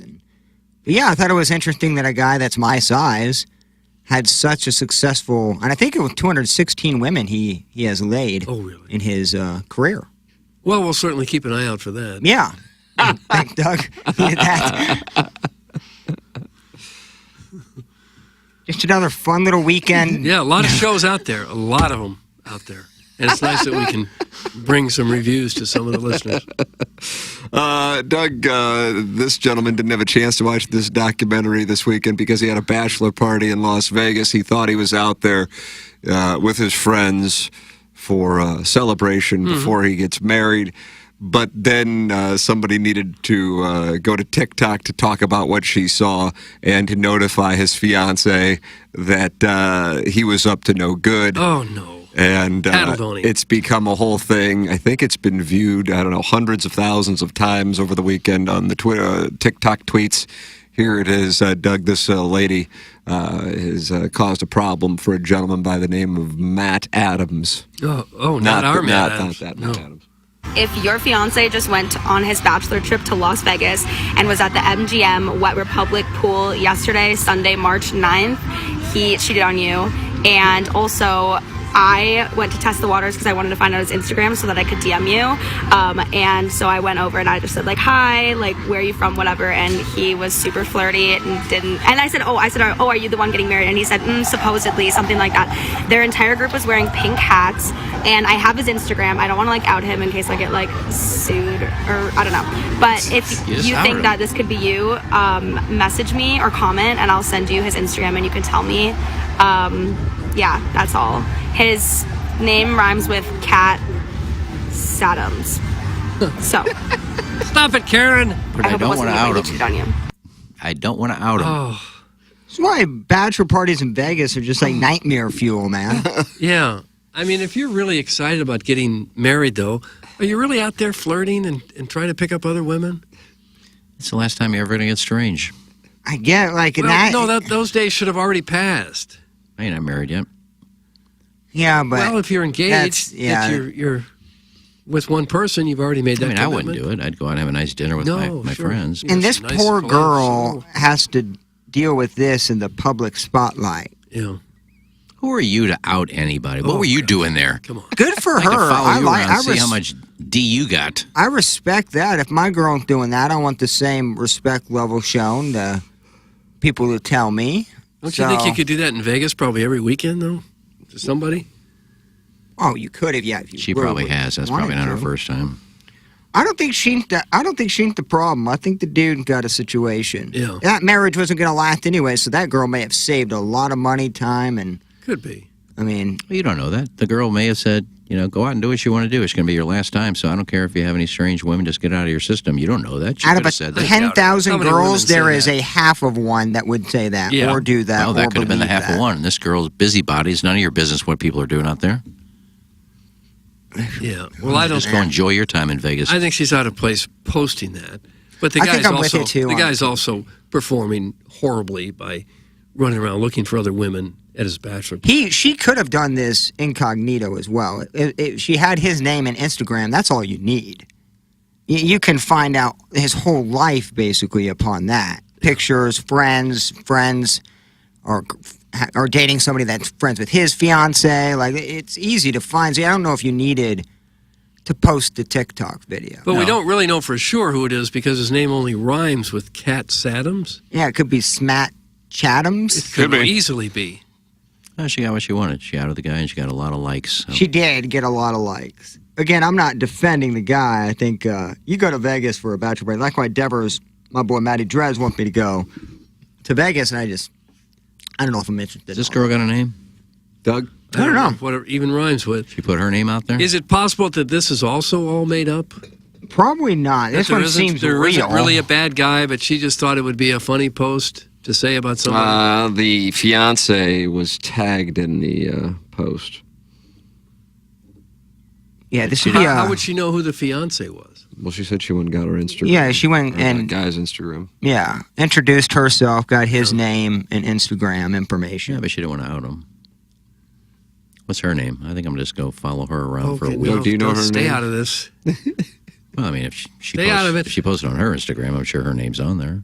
Oh, I'm sure it is. And she wanted likes, so she wanted everybody to know who she was. Well, what I are didn't you going see to tell her this. on Instagram?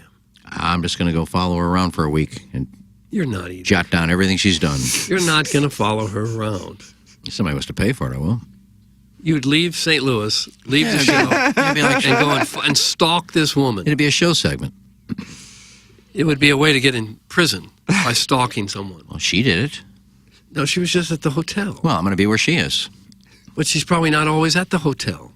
She's I'm not probably at saying. home now. Well, maybe she went to the grocery store. She went to work. She went to just go follow her. And you're going to follow her right behind her wherever This she is goes. stalking. This is absolutely. You're saying it on the air, so there's no plausible deniability. This is definitely This is just stalking. Well, what was she doing? She was at the pool. She was at the pool. Talking to the guy. All right, well, she went to the pool, and then she started asking him questions. That's not stalking. That's meeting You somebody. just said, I'll follow her to the grocery store.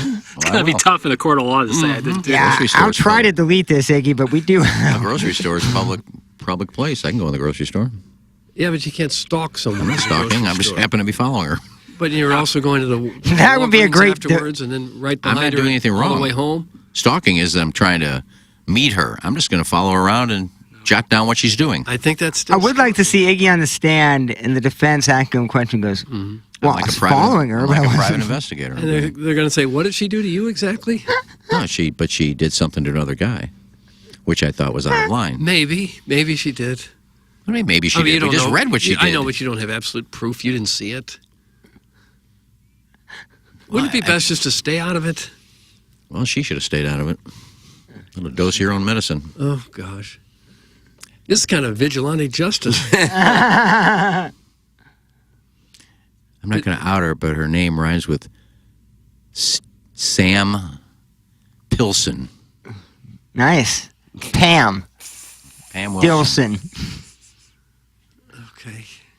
She was wearing a orange hat with a sundress. She was flirting with the guy in the produce section. Well, what if she doesn't do any of that? Then what do you have? Yeah, then I got nothing. You would have wasted a week. Yeah, probably. What else I got to do? Sometimes it's best just I to- just find it wrong to just putting your nose in other people's business. Yeah. You don't know the guy. You don't know the girl he's marrying. You don't know the circumstances. Yeah, well, that's true. Just stay out of it. Yeah. And I'd say the same thing with a guy. Hey, I saw your girlfriend kissing a dude, playing with his nuts. Oh. It's none of your business either. Well, the unwritten rule in Vegas is what happens in Vegas stays in Vegas. I know that's not a law, Not according to her. but it's kind of the unwritten rule, right? But again, the root problem was the guy at his bachelor party, already engaged, thinking that he can go out there or anywhere else and still run around on her. Well, he can. I mean, prostitution's legal. He can get whoever he wants. But you don't see that as a problem? Well, it's not my marriage. I'm not the one getting married. Maybe the girl gave him permission. How do you know what the fiance's doing? She could have been at Beefcake City or some... Beefcake City? Well, they go to Nashville. Some strip joint. They typically go to Nashville. Beefcake City, we just got her name. Well, you can't really defend his behavior either, right? This MFing guy, mind your own business. How many married women have you slept with? That's from Wes Sutter of USA Mortgage. I didn't out him. I didn't out myself. Hey, buddy, just banged your wife. Ha ha. Well, I don't know. It's best just to... And I didn't know the husband. Keep yourself She out. wasn't happy. You were Crystal City Clam Hammer is announcing he's gone. He's left. It took 8 years, but that's it. The dumbest point of view of all time. Someone give Iggy some Adderall so he can focus up and say something intelligent. That's from the Crystal City Clam Hammer. Doug, he's gone. You would think differently if you were, and we'll talk to you tomorrow. Nice. Eggs. You would think differently if you happened to be in Vegas and you got really drunk and you didn't know what you're doing. You started making out with a girl and somebody looked you up, found out what you were, flirted with you, and then sent a DM to your wife. Would you feel the same way? I shouldn't have been doing it. You're right for butting into my business. My marriage is over, but thank you. You did the right thing. I think what got her was she asked, "Oh, are you the groom to be?" And he said, "Not really," or like he basically said, "I want to have sex with you, and I may not get married." That's to me, you can't defend that in any sort of scenario. That dude was looking Maybe it for wasn't the groom. strange. Maybe it was one of the groomsmen. He just acted like he's getting married. Yeah. Well, that's a dude that will be divorced in 3 years. So, like I said, she probably did a service to that. What now is a debunked marriage. I'm sure some bitter girl looking to shake things up could entrap a lot of guys that way in Vegas. Especially if they have PTSD of getting cheated on, or that. I mean, it's full blown. Yeah. Girl have their back. Like females have their backs to Well, the obviously, T. she's been cheated on in the past, and Oh, I'm sure. is trying to get even with all the cheating guys. Well, I hope this doesn't hurt business in Vegas too much. I highly doubt that. Jackson, it's the Schaefer Door Company 9 o'clock hour. Can you tell people about Mark Hanna of Evergreen Strategies? Absolutely. Love to tell you about Mark Hanna. Having a guy like Mark Hanna in your corner is super important when you're talking about your financial future. It's obviously important to have, and Mark will tell you firsthand, you need somebody. You need a financial advisor. If it's him or someone else, you just need somebody. I would suggest using Mark Hanna because he obviously has a ton of financial knowledge. He's in the industry. He has a ton of interesting little pieces of financial knowledge they can give to you, help you build out a custom plan, but it's the way he conveys his message to his client that I think separates him from the competition. I love getting on the phone with Mark Hanna, talking it over. He knows how to balance happiness in life and money, because those two things go hand in hand, especially when you're talking about your financial future. You always feel better getting off the phone than when you got on the phone with Mark Hanna. He puts your worries aside. That's why I love working with Mark Hanna, and that's why you'll love working with Mark Hanna as well. 314-889-0503 or go online at evergreenstl.com. That's Mark Hanna.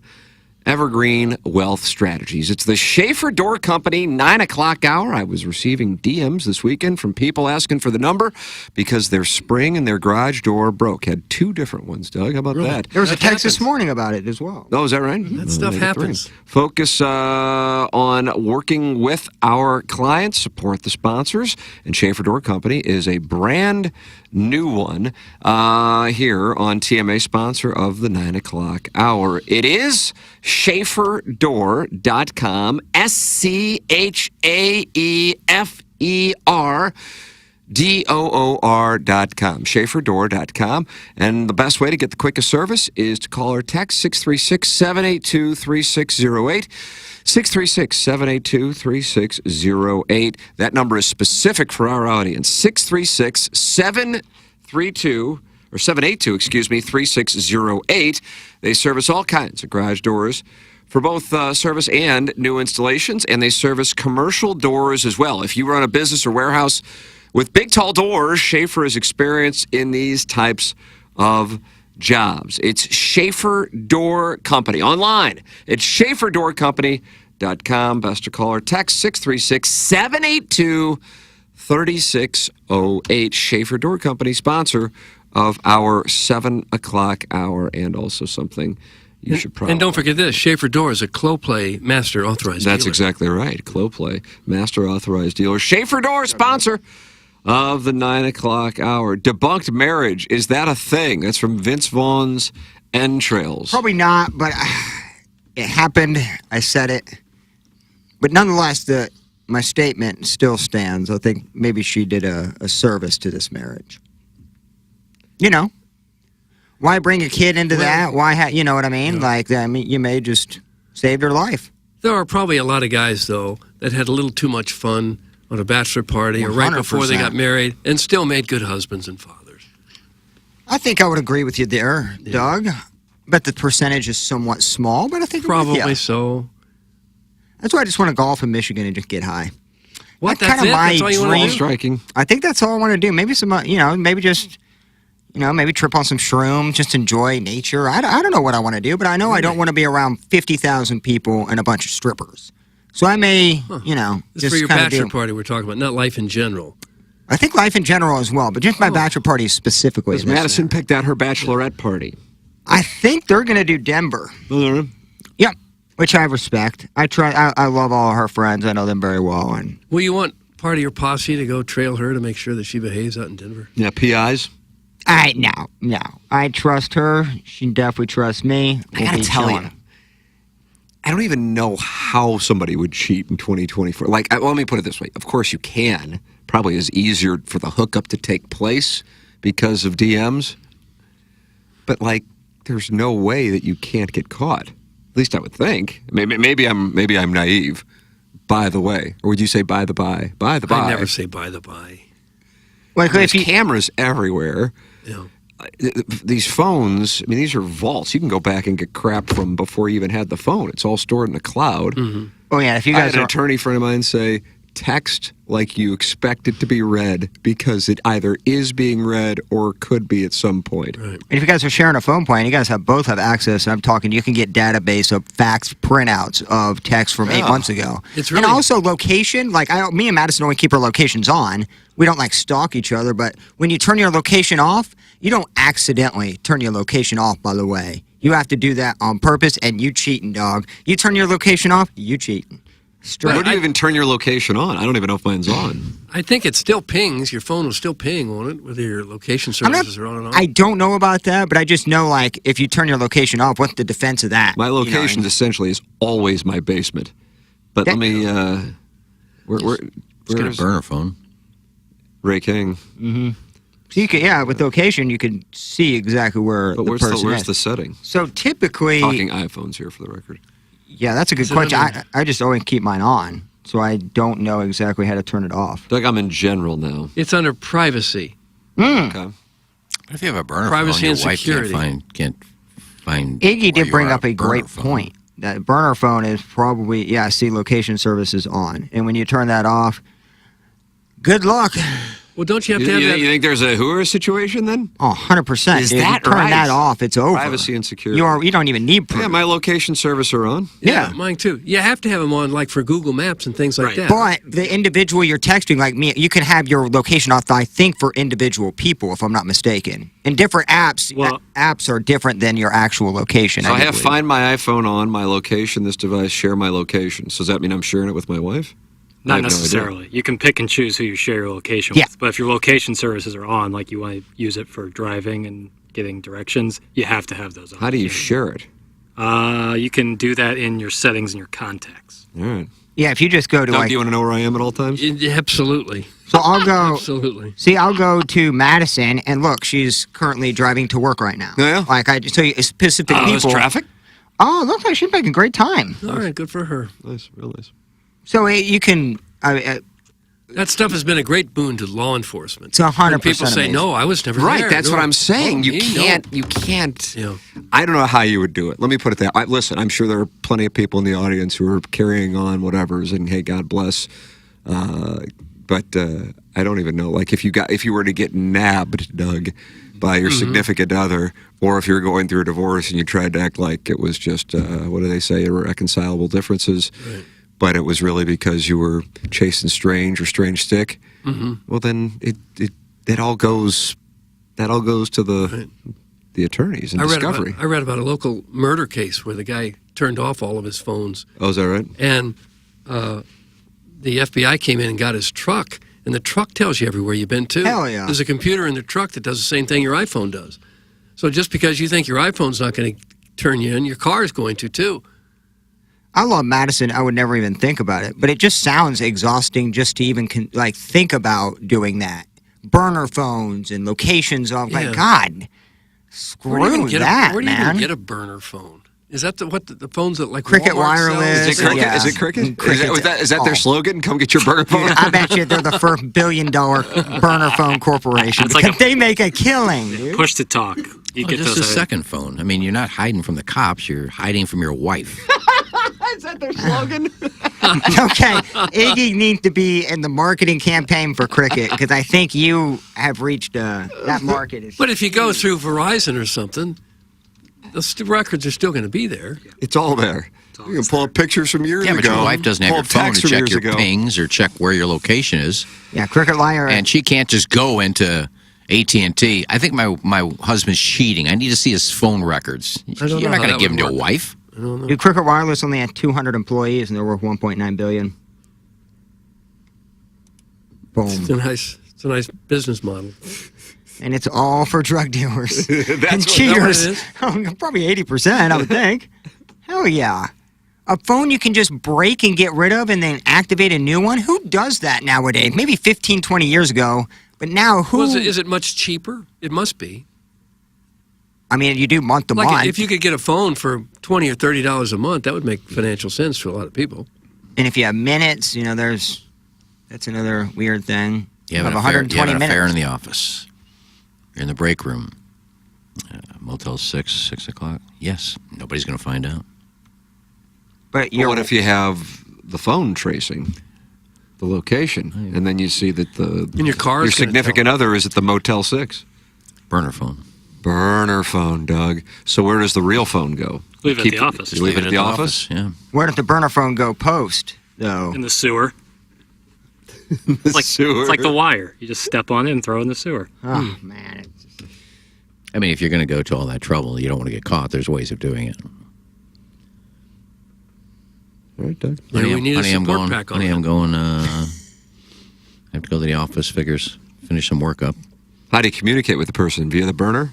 Yeah, or you just talk them in the office. All right, 6 o'clock, Motel 6. All right, see you there, baby. Is that how you did it? Is that how you did it with all these women? And you just go back to the office. You leave your phone there. You go to the hotel. You get them to the hotel. Go back to the office. Pick it up. Oh, he's still at the office. Oh, here he comes. Oh. I don't know why Susie Cream Cheese is mad at you, Plowhawk, but he or she is. Oh, okay. Plowsy, shut up. You have absolutely no clue what you're talking about. Oh. I said you can I don't share know. locations with individual people. That's how people get caught, is when they turn their location off for that specific person. When you turn location off and you're dating somebody or married with somebody and those people now see that your location is off, Susie Cream Cheese just sucks. And I'm looking at you text about 8 or 9 times a day to an HD2 radio show. Get a life, douchebag. Yeah. Like, literally, get a life. You are now on my hit list. You are Dunzo. You're on my Dunzo list. Get off my thread, homie. Get out of the text line. Get off Nobody my cares thread. about you. Nobody knows your name. Nobody wants to know your name.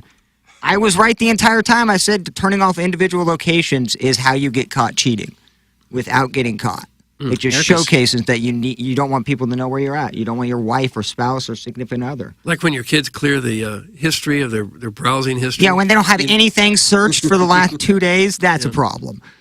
Erica Swings kind of brought something up similar to that over on Twitter this week, saying that marriage is sacred to me, even though we swing. Me and my husband both know what we're doing. We participate. She goes, if you're a married guy trying to hide from your wife and you want to hook up, stop, because I will vet you. She says a guy will come in, she goes, are you married? I need verification from your wife that it's okay if you do this.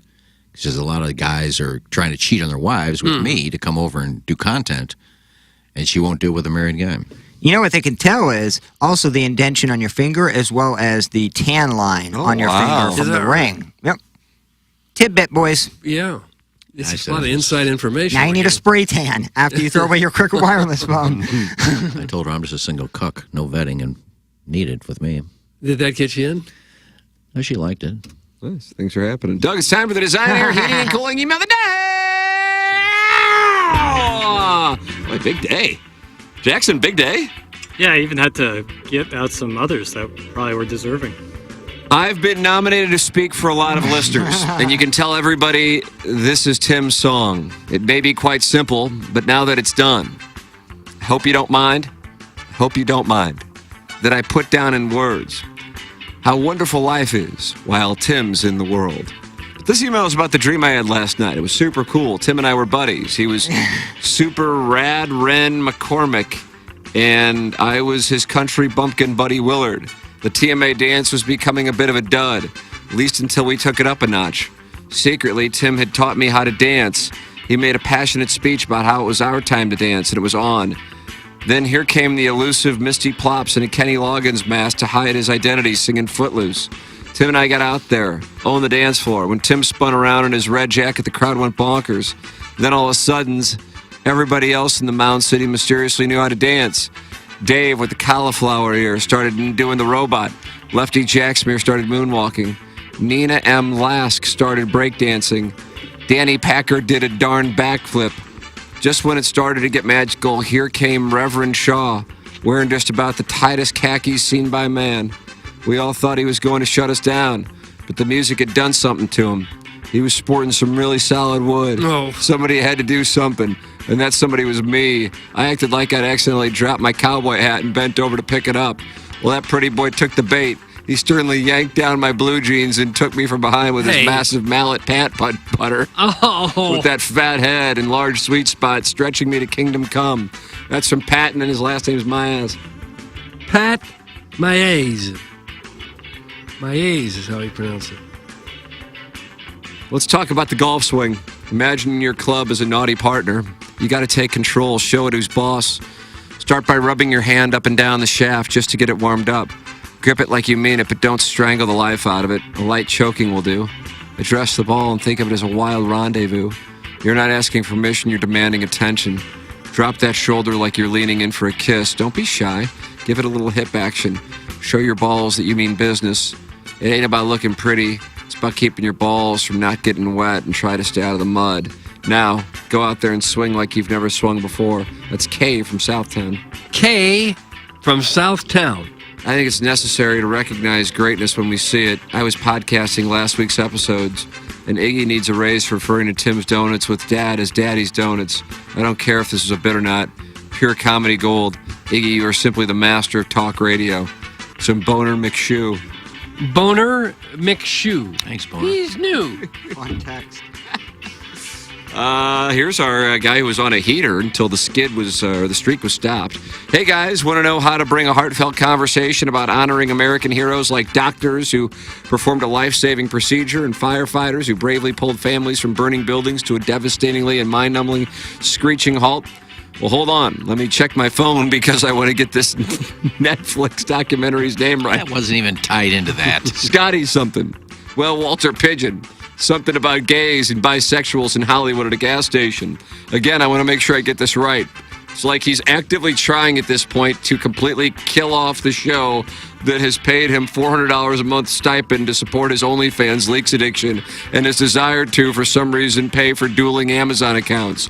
If you watch real closely, about halfway through the conversation, that in some countries would be considered a war crime for its torturous nature, Tim took his hat and headphones off and begrudgingly rubbed his luscious, freshly shorn head in dismay, wondering if he'd be better off hosting 4 hours of balloon party or having Vinny Favorito or Jorge De Jesus Ortiz call in.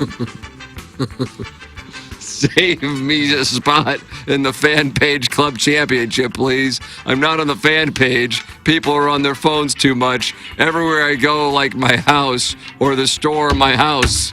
Phones, phones, phones. Now, if you'll excuse me, there's some girls I saw on Facebook that I guarantee have some leaks, and this old wrinkle anteater ain't gonna milk itself. That's the second floor at Pop Pop's getting shoulder rubs. Blueberry Pop Pop. Blueberry Pop Pop. Milking an anteater is such a terrible I don't like that. The annual migration from St. Louis to 30A for spring break has begun. For 7 glorious days, the Silk Roads of size 38 waist denim cargo pants and second mortgages to afford middle-class vacations will expand southward.